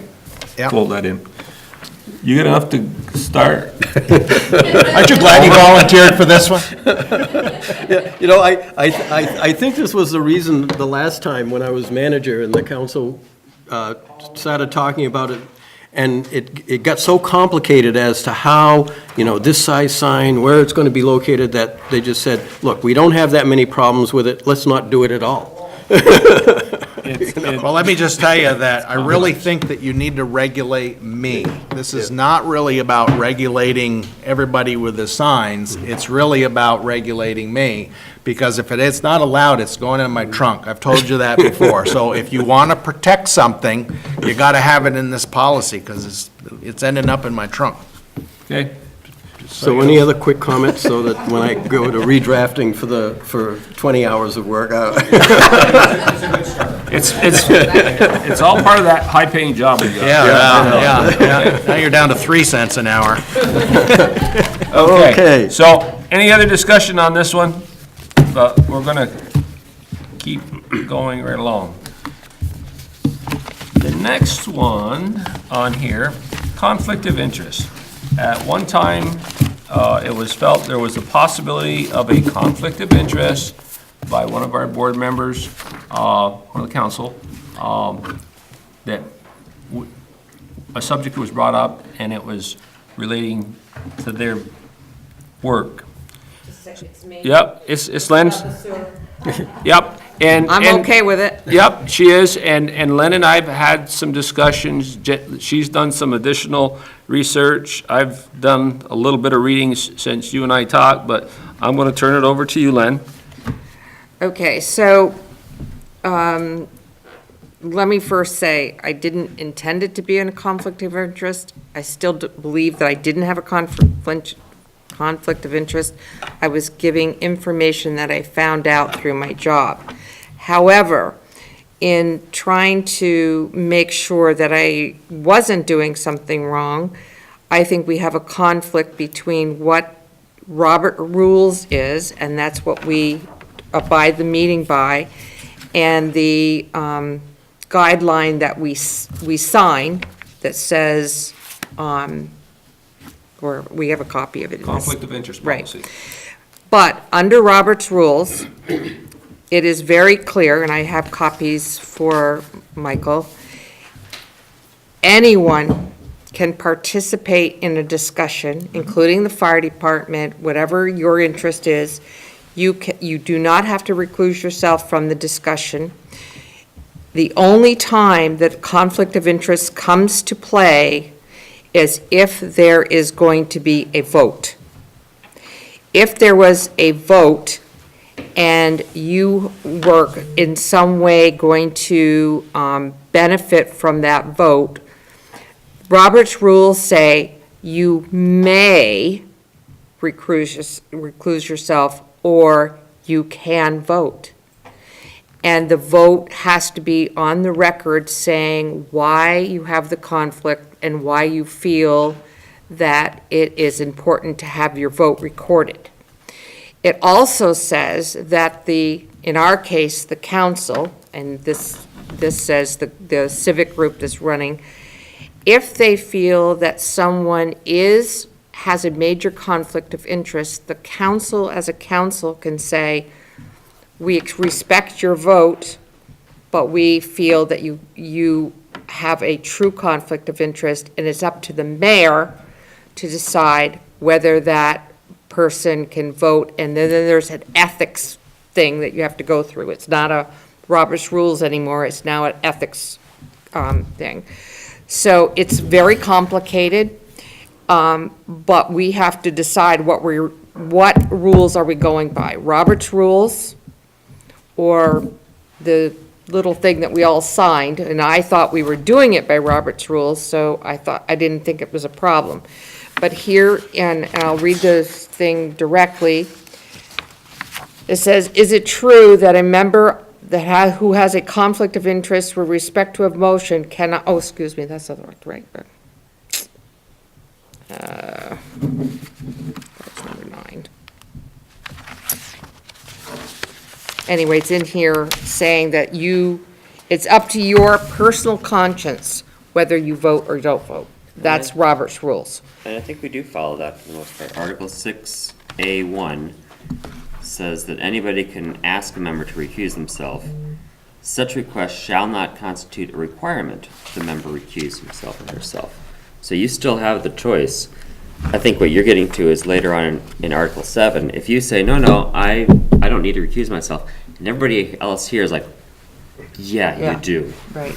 There's no way this is not a conflict. Then we can go into an additional on top of that saying, we can't have it. You're refusing to recuse yourself when obviously this is a real problem. Right. So I think So I just in Article wanted to- 6 we're at Roberts, and then we just have an added just in case safety valve. Right. But under Robert's Rules, they could still vote by Robert's Rules. And then the process starts with meeting ethics. And So- in our policy says, and I forget what section, I think it's section 5, says that you can, I don't have that. Disclosure. A member who has a reason to You believe can that he or disclose, she- but, yes, go ahead, Mel. Disclosure, a member who has reason to believe that he or she has or may have a conflict, but believes that he or she is able to act fairly objectively in the public interest in spite of the conflict shall, prior to participating in any on the matter, disclose to the city council the matter under consideration, the nature of potential conflict, and why he or she believes that he or she is able to act in a matter fairly objectively and in the public interest. And I think that happens really all the time. This is a small town, and I think, Matt, in your case, your employer owns a lot of property, and so I don't know how many streets we can talk about without having a conflict of interest, but I think that if you feel that you can act, you know, if you feel you have an obligation to disclose, that's fine.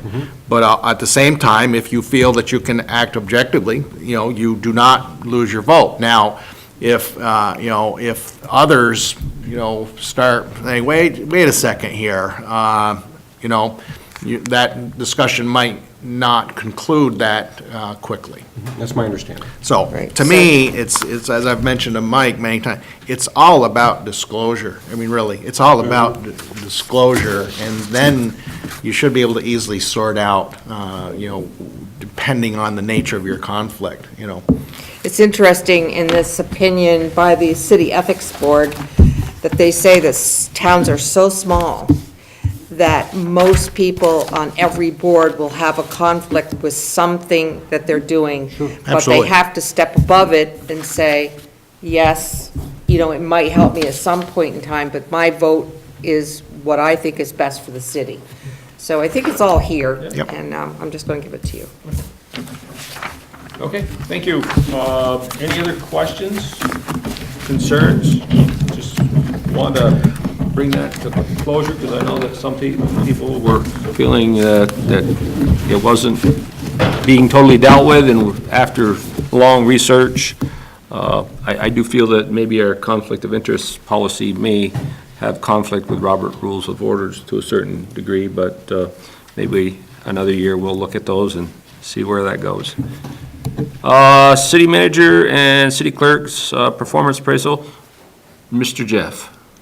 Yeah, the mayor and I have met a couple of times to talk about the procedure or lack of procedure that we have regarding employee evaluations for our city manager and the city clerk.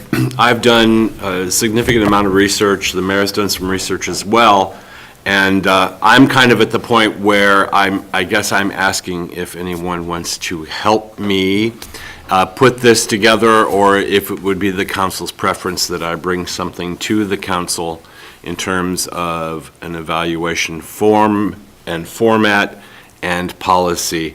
I will say I'm about 70% to that point, but if anyone would like to join me in that process. Last night, the school board just voted to approve the superintendent's evaluation, and I was integral in helping put that process together. So you would like to be, that'd be great.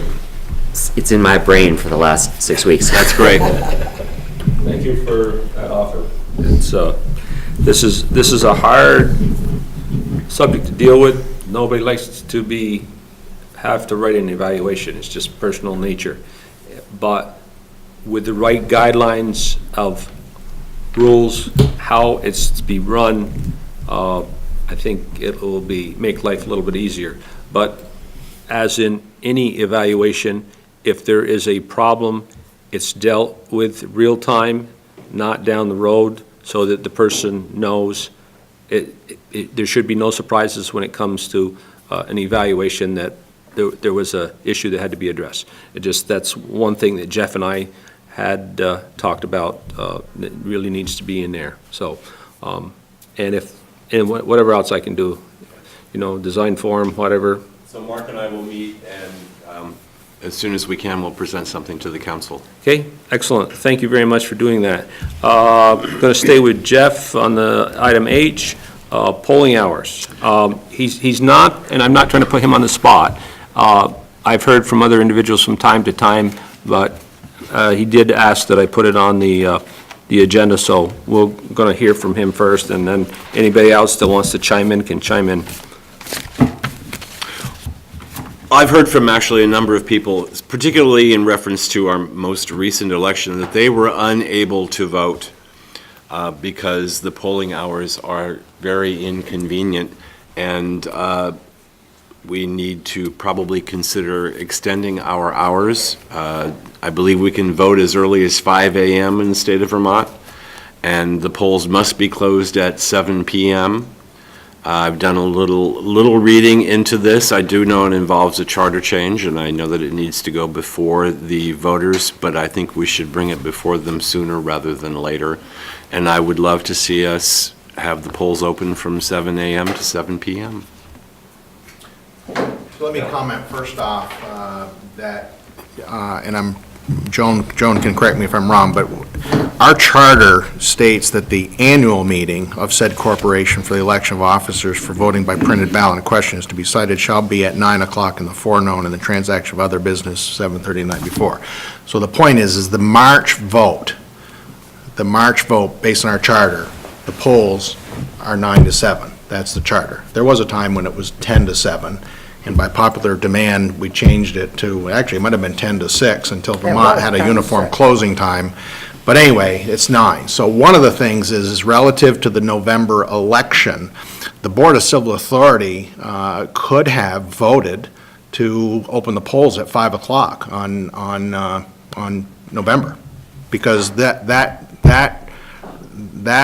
time period is only about the annual meeting. And I think there's some reference to special meetings, all right? So if you had a special meeting, city vote, I think that the polling hours for that special meeting is 9 to 7. But the BCA could have, as I interpret the law, could have opened the polls before 9. That's my reading of it. Okay, all right. So you know, I just want to throw that out there. All right, that you could not change the charter, knowing that. All right, all right, and the Board of Civil Authority would meet in advance of, you know, the September election or any general election, the primary, whatever, and make a decision every year. You know, or you know, you would, you know, change your charter and you know, write it differently, you know. But anyway, I just throw that out there.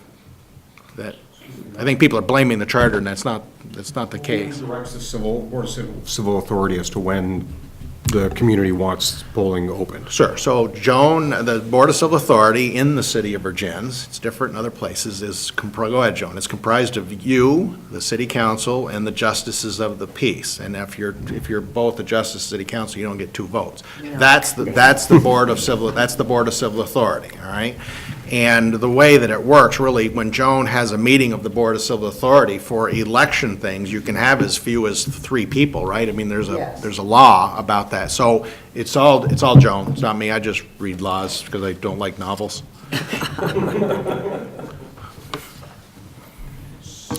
Joan, so any other questions? Just, I'd like to, before we get too far down this conversation, kind of tell me how your day or whatever controls you have to do, so that I don't know what you do 100%, and I would just like everyone at the table and in the room and at home to hear, other than when you get dressed in the morning, from kind of where you go once you leave and what happens. Well, first of all, anyone who says they didn't get to vote, it's because they didn't prepare themselves to vote.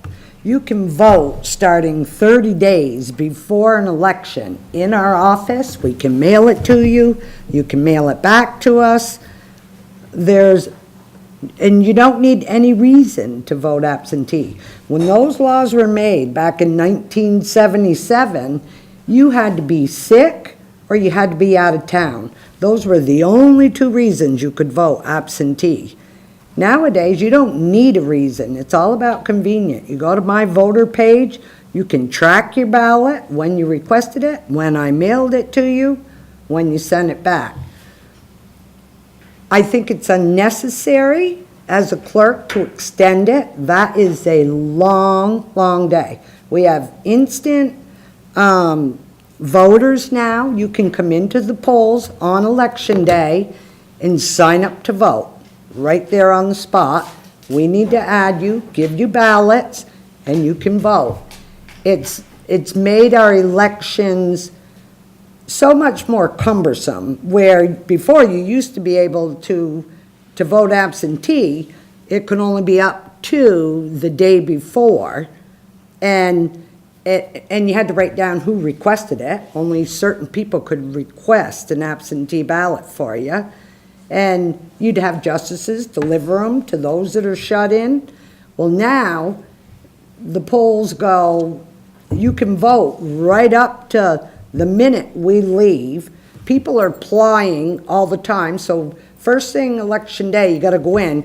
You got any new voters applying to vote on there? You have to add them, print your checklist.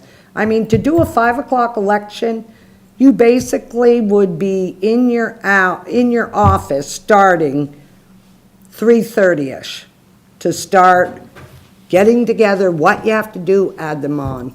I think it's absurd to have hours like that when absentee voting is available. So right now, you're telling me, so that I make sure I understand it right, is you pretty much have to be there, I'll say an hour to hour and a half prior to the polls open to prepare whatever paperwork documents that you need to then come and start your day, correct? I would say that if you are gonna change the hours to earlier, yes. No, I mean, right now. Right now, we go in and they Yep. don't open to 9. Yep. So we go in at 8 o'clock? and get it going before and move it down to the polls so that we're here and open. Because then once we get here, you have to tape stuff up in official polling place and, get all your signs taped up and. And I have another question, it's on the tip of my tongue, and that's what happened, I have to hit my head, maybe it'll get out. But during the day, is it your sole responsibility to be here 100% of the time? Or is there ways to split that up between you and an assistant clerk? That's what I'm trying to understand. Well, the city clerk is responsible for the operation of the election. The BCA is, but the clerk is initially like the one who will be responsible.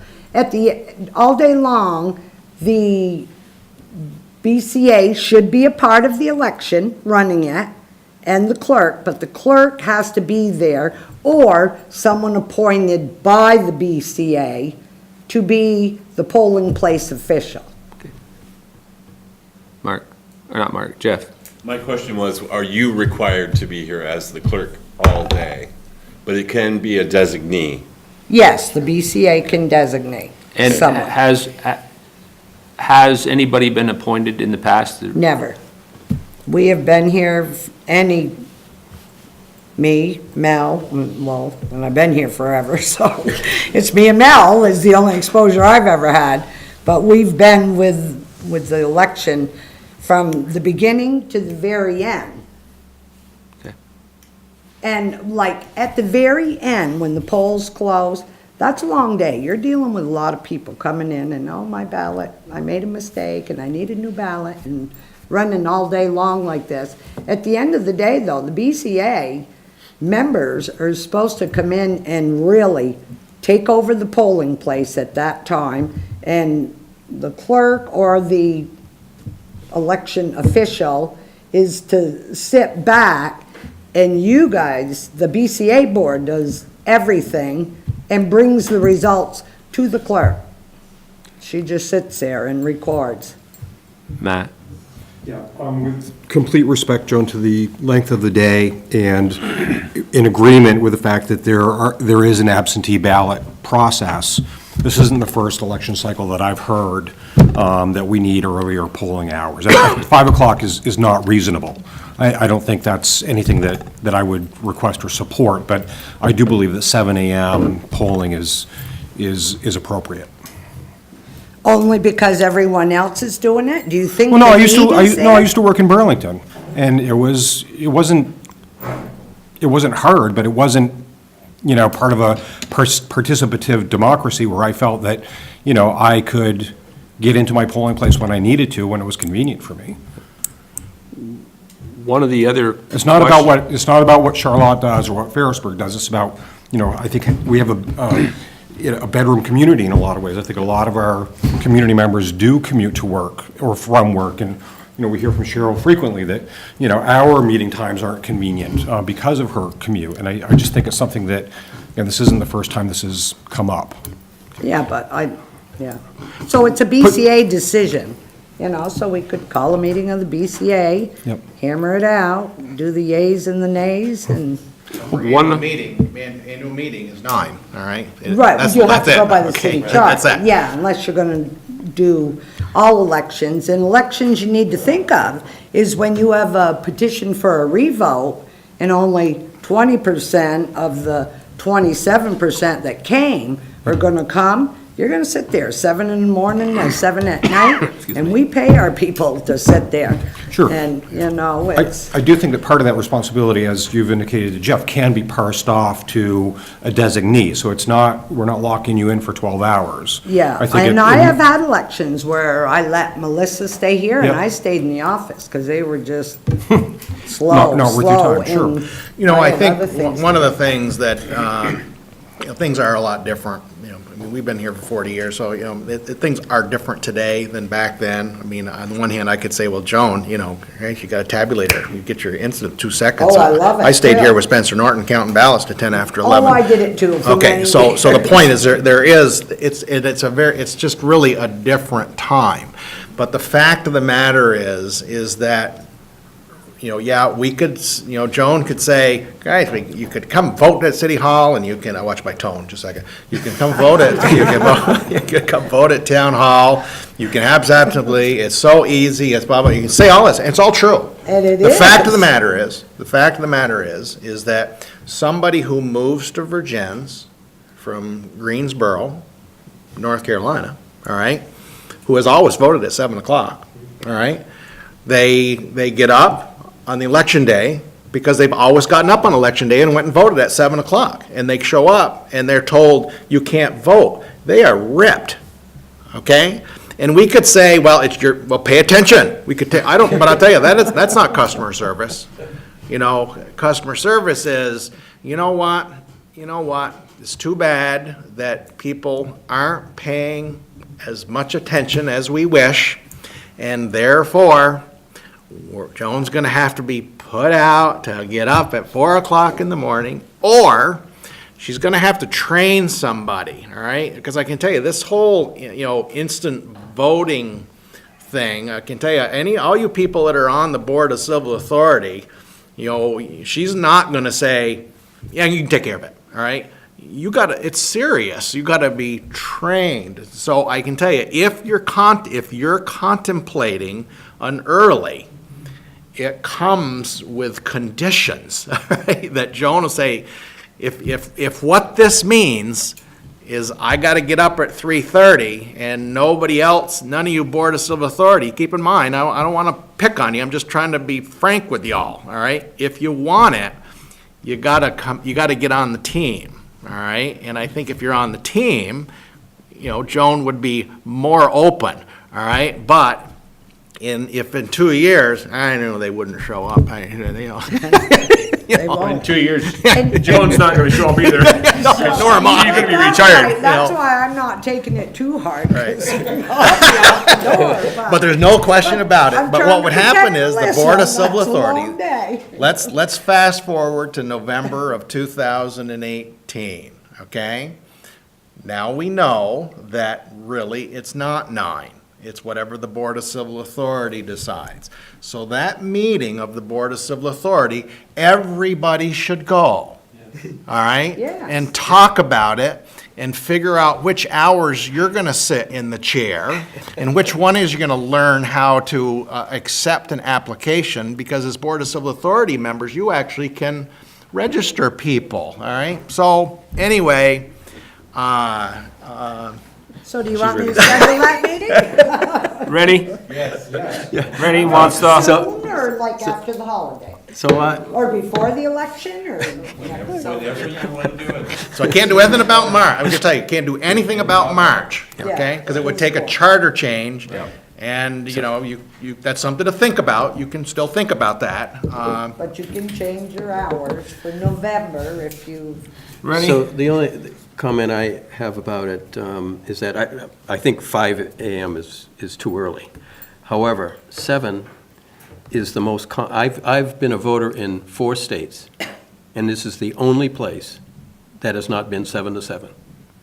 And so, and I know that it's in our charter, but it is really for only that one meeting. But I've had a lot of people over the years say to me, "What? 9 o'clock?" I mean, Well, that's just because you the know? radios are now I know. so long. Yeah. And I did feel bad when it was Mhm. 6, because the radios would say, the polls are open to 7, so people would get to the door, and our city charter says 6. I have to close, I'm sorry. And I can understand someone getting upset about that, you know, because, but that's what they're hearing on the radio too. The polls are open in most places, 7 to 7, contact your clerk, and some do, some don't. One, so we can get wrapped up on this, people, because set a we meeting. can't resolve it tonight, but it is something that can be addressed. Some of it can, in a couple of ways. After the voting is done and the votes are counted, what do you have to do? There's some additional reporting, Yeah, right? once we leave the polls, first of all, we have to lock up all the ballots while people are here and we have them secured. Then we load them in our car, we go to City Hall. Then we have to get on the state website and you have to fill in every single party. Basically, what we just counted, we have to fill them out for them. And that takes, like say a general election, I would say at least 40 minutes. It's stressful, you know, you got scratch papers going and then we have to contact all the other press that have called us and candidates, can you let me know? And, you know, we got emails and results heading to the web page, you know. So we're at City Hall, hour and a half, maybe 2.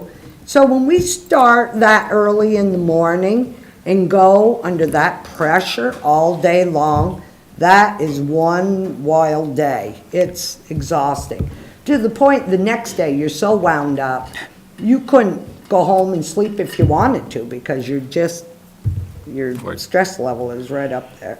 Okay, so everybody has a better understanding, and Danelle wants to, Yeah, I just wanted to say, of course, again, we recognize it's a crazy long day, but it is, so many people feel that it's a privilege to vote. And I think that needs to be recognized during, you know, whatever time frame. Again, so many people may actually want to show up, come to the polls, they don't even think of the absentee because they are available, it's on their radar, and then something happens. And their lives do take them a different way, and they don't get to choose what happens to their morning. And so those are often people that are upset by it too. Again, we can't control every circumstance, but it is a privilege and our right to vote. So whatever way to make it convenient for everyone, you know, it'd just be ideal. And again, that's something that I've heard about since I've moved here as well for the last 10 years, so. So yeah, again, I have a flexible schedule. I'm one of the lucky ones, but not everyone is. So, but I also had a job previously where I was commuting an hour. And yeah, very inconvenient as well. So to have to go to work late in order to just vote. okay, so here we are. Hopefully we'll remember all what we've discussed and how we. VCAM, again. So I won't say what I'm thinking. If you, now you know that's your charter, if the board, I can tell you, there was a time when the charter said 10 to 6. All right, that's what the original charter said, 10 to 6, and it got changed to what it is today, 9 to 7. If you want to change that to specific hours, or if you wanted to change your charter that gives the Board of Civil Authority that determination, then you got to write a charter change, and you could conceivably vote on that in March, and that would become effective, if approved by the legislature, would be in 2019. So just saying. Okay. So. Trying to move along. Local option tag. That's one that can go into some lengthy discussion, but I want to see if I can draw this to a faster pace. So, I'm trying to think of the words I want to put out here.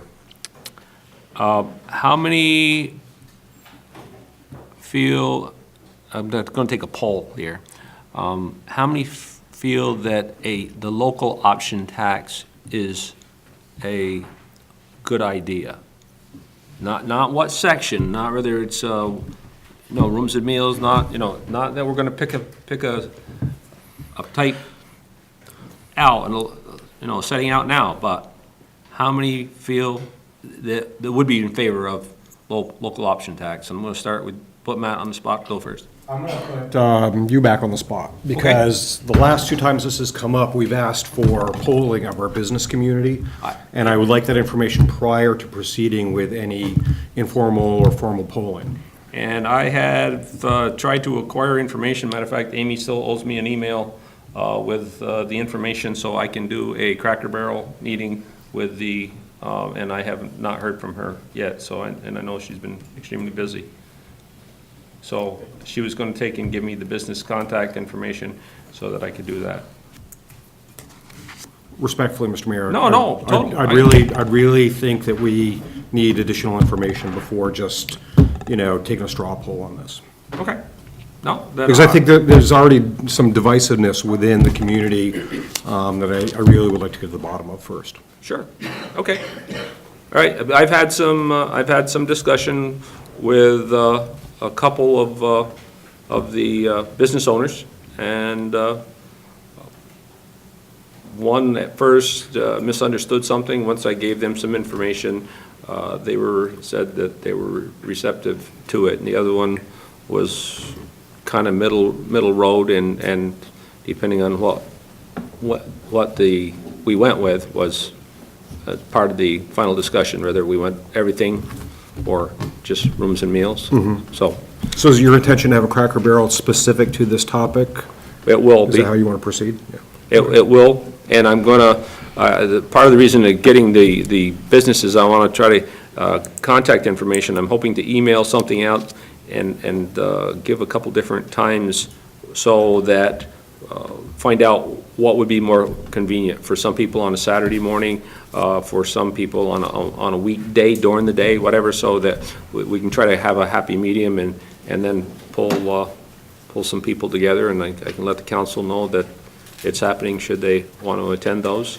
By all means, they're more than welcome. If we have to just be careful if there's 4 or more of us, because then it becomes an open meeting law, and we would have to warrant that, so.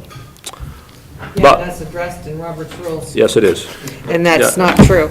So you can meet as long as you're not, you're Conducting conducting business. So you can be. I think discussing a local option tax is classified as conducting a business. Well, So- I think we'd be listening, not giving our opinions. Well, okay, we'd have to make sure of that. Rennie? Well, the only reservation I have with it is just contacting some of our key industries, because that's what killed the effort the last time. We did all this research, we had all the numbers, we knew all the election types of things that we had to do. All of that was researched, and we stopped it because we talked with one of our industries, which would have been, I would consider, severely impacted by it. And so at that time, it just stopped. So I would be just interested in, going back to those businesses and see, well, if we did this, does it still impact you that way? And if it does, is there a way around it? I mean, maybe we select a different we were looking at all of the possible options.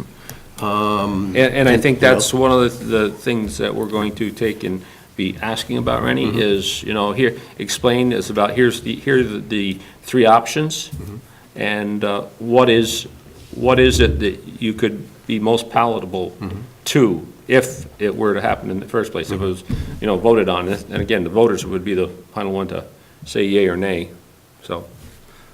Okay, it puts me back on the spot, and I need contact information, or if I don't get it, I'll have to go door to door and do it that way, so. One aside, Mel, what's the city's annual budget, just round numbers? General fund? When we pass a budget, it's $20 million, 50, I mean, what's the operating budget for the year? So the general fund budget is, whatever that, right? Million something. It's 2.29 million. Okay, and we said last meeting about option tax, we were looking at possibly garnering about 200,000. And then you take 70% of that. I think the net was 174, if I remember correctly. All of them, all three of the option taxes. If you went with a singular one, the low one was roughly 44,000. If you went with the other one, even though the number was over 2, you netted about 175,000. So somewhere in the neighborhood of 5 to 7% of our annual budget could be raised. Danelle? No, I was actually just trying to hear what Mark was saying as Oh, well. sorry. So if you took the lesser one, you said though, is that rooms and meals? Is that would garner $40,000? That's the 100% value, and then obviously 70% of that is. I have the chart, but I'd be happy to I was just send you the curious what chart. the rooms and meals as Yeah. a solo one was, because I know we always talk about it as a Yeah. collaborative Mhm. number, so. I just wanted to get a feel for. Yeah. So yeah, if you'd all of This is them, I gonna think be the number was pennies one. for all this work, and we're gonna earn a 0.5% Well, more than it let's is. let's work it backwards. Let's just say that if you adopted the local option taxes and all of it was used to lower the property taxes, all right? Let's work it in that direction as a different way, okay? So if $174,000 is the right number, all right, and we have a grand list of 220 million, raising 220,500,000, so every penny raises $22,500. So that is 7 cents, 7 to 8 cents, right? 8 cents, all right, on the tax rate.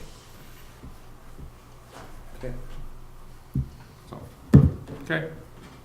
All right, I'll go back to the drawing board and try to make this happen. And right now, we'll end up deferring this most likely in the month of December because I have other things scheduled and we'll be unable to do anything on it until, I may not even be able to have a date set until sometime in January or maybe even February, but I will start working that. All right, so we'll leave that. And rail trail project. I'm gonna suggest that you defer rail trail to the next meeting. Okay. Any problems with that with anybody? Lynn, if you have an answer to my question from earlier, but not right now. I do have an answer. Okay, we'll talk. Okay. Just so that we don't push the meeting. K, filter, swimming pool filter covers. Mel? So, I thought I brought my quote. I don't think I put it in the packet, did I? No. So anyway, I kind of apologize for bringing this to your attention. It's really similar to the deck repair, which is supposed to be happening last week, and the weather means this week, and I'm in touch with my contact all the time, rooting for warm weather, but no one's told me that they aren't doing it this season, so let's keep our fingers crossed. Relative to, can I just have the warrants, because I thought that I copied this. So anyway, the point in it is, the next item that we have to do is to purchase the filter fabric for the swimming pool filters.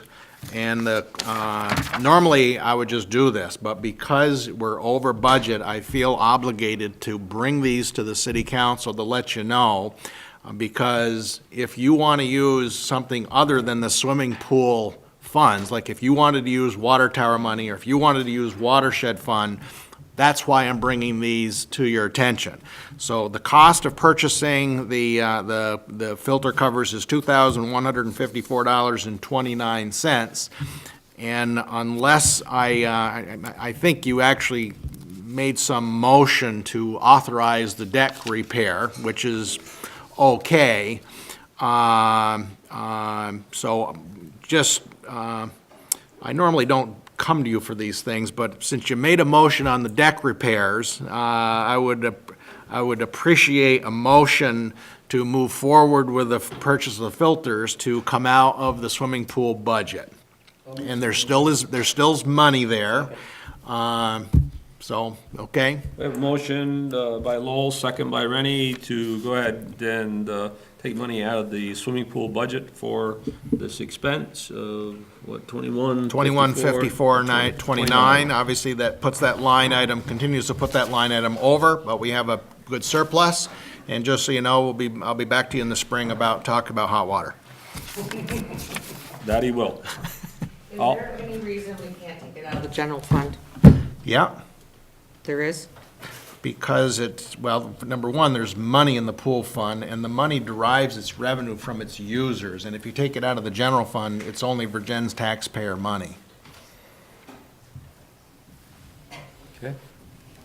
So that means everybody that uses the pool, whether it's lessons or pool passes or whatever, that money is separated from the general fund. Same thing would happen if you took money out of the host tower fund. Not host tower, Water tower. water tower fund. Yep. So, any other discussion? All those in favor, say aye. Aye. Opposed? Okay. You have it, Mel, go for it. So, City manager. I'm gonna jump through these things very, very rapidly. Budget report still looks good. We've actually used the first little bit of salt the other day, all right? But going into winter, I feel pretty good about the budget. Revolving loan fund, one of the things, let me back up.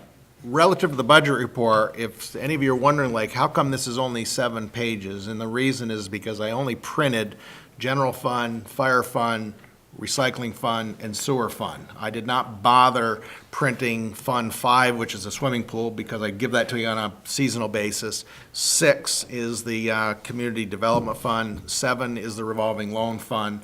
8 and 9, I give you different reports for 8 and 9. Those are all of the capital funds and reserves. So more than likely, when I do a budget report for you in the future, I probably will just print out funds 1, 2, 3, 4, all right? And we will continue to report the swimming pool on a seasonal basis, and I will occasionally be reporting on Fund 6, 7, 8, and 9, you know, so it's not like I'm keeping anything from you. I just think it's easier to read in our custom reports than it is to a budget report, because you don't adopt a budget for Fund 6, 7, 8, 9. You don't do it that way.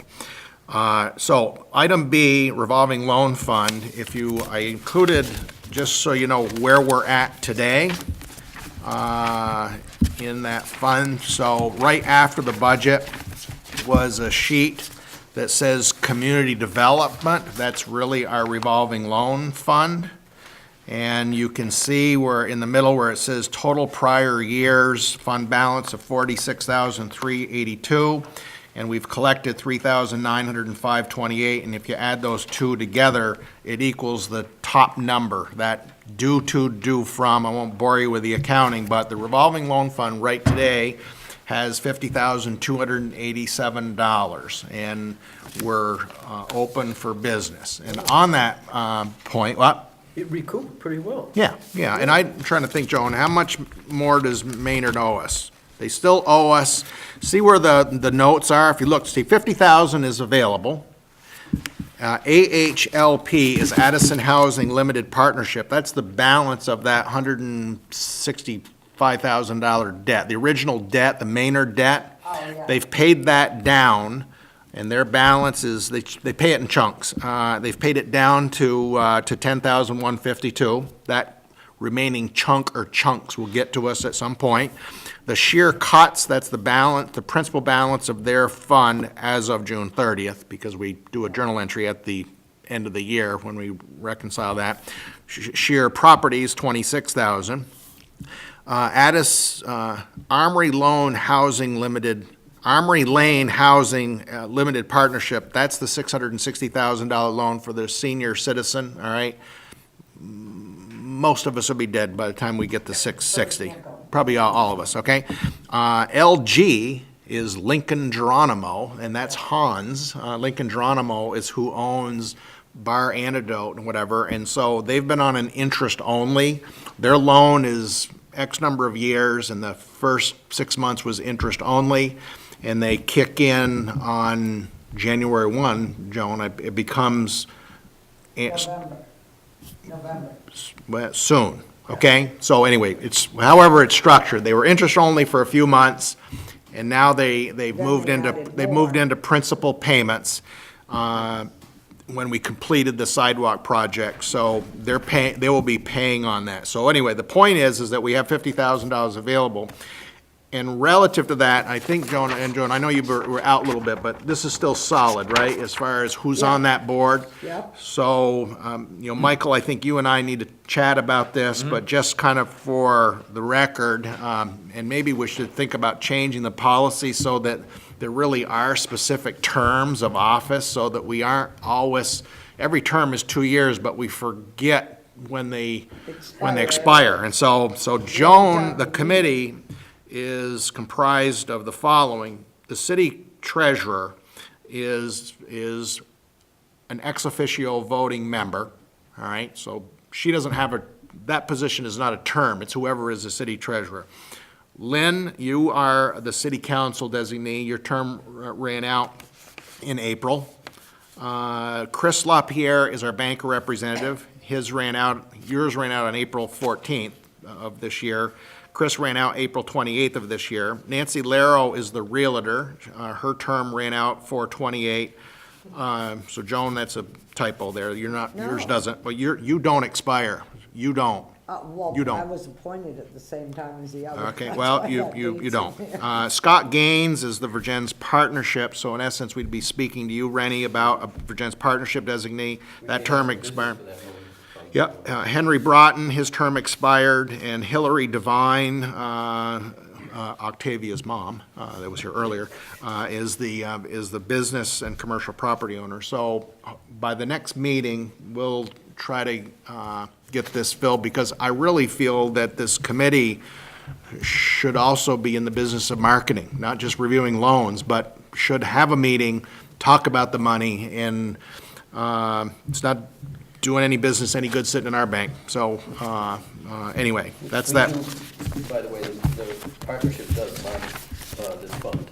I'm just surprised that it recouped so Well, much. you gotta 'cause it get wasn't- going, right? It wasn't too long ago that it was pretty low, and then it's gotten up to a really Yeah. good amount. We got a chunk. The Yeah. Maynard building. Got a chunk, gave us yeah. a big chunk. Yeah, we got Yeah. $40,000 recently. So that's that. The next sheet where it says the GMP Co-op Agreement Fund, this, I won't bore you with all of the history here, but I could drive you nuts with the counting, but there still is $33,821, maybe a little more than that with the interest, Joan, in this fund. It can only be used in the basin, and it's a cooperative agreement fund. And any expenses need the approval of Green Mountain Power. And just so you know, the way that, I will bore you with some accounting, the way the agreement's written, the interest due is really Green Mountain Power's money.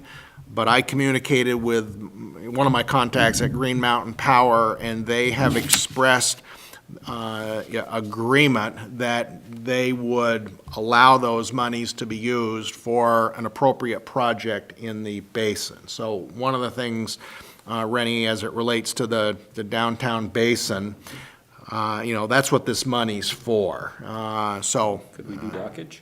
you can do anything that Green Mountain, this city council and Green Mountain Power agrees to. Good. So that's that one. And personnel policy review, just so that you know, when I came back to work for the city in 2008, there was a relatively new personnel policy, thanks to Rennie. I think it was redone in 2005 or so.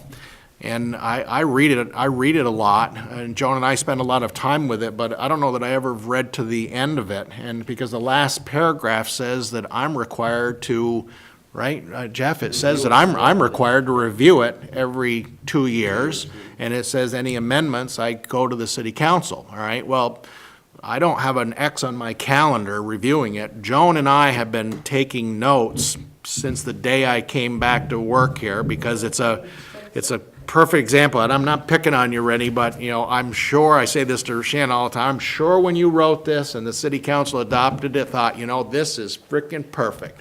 This is perfect, all right? Compared to what we had. And then 2 weeks into it, and what does that mean? So we have a ton of notes, and so I just want to let you know that I'm going to fulfill a very much belated formal 2-year review of that with Joan and get that back to you at some point relatively soon. I don't want to say it's a next meeting because it is a bit of a project, but we'll get that to you.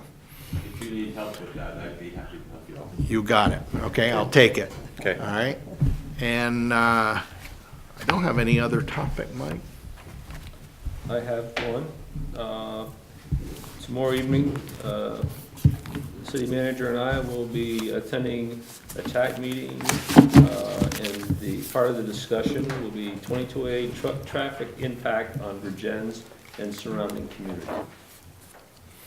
So the approach that we want to take at the TAC is to hear what other towns around have to say, not to draw a line in the sand sort of thing. It's kind of, hey, more or less say, we own a problem. Do you have any ideas that might help us resolve them? So it's that approach. We don't know where it's going to go, but we thought we'd try that and see what happens. So on that, Lowell, would you do the honors? I will make the motion to adjourn. Second. Rennie? Yep. All those in favor? Aye. So carried.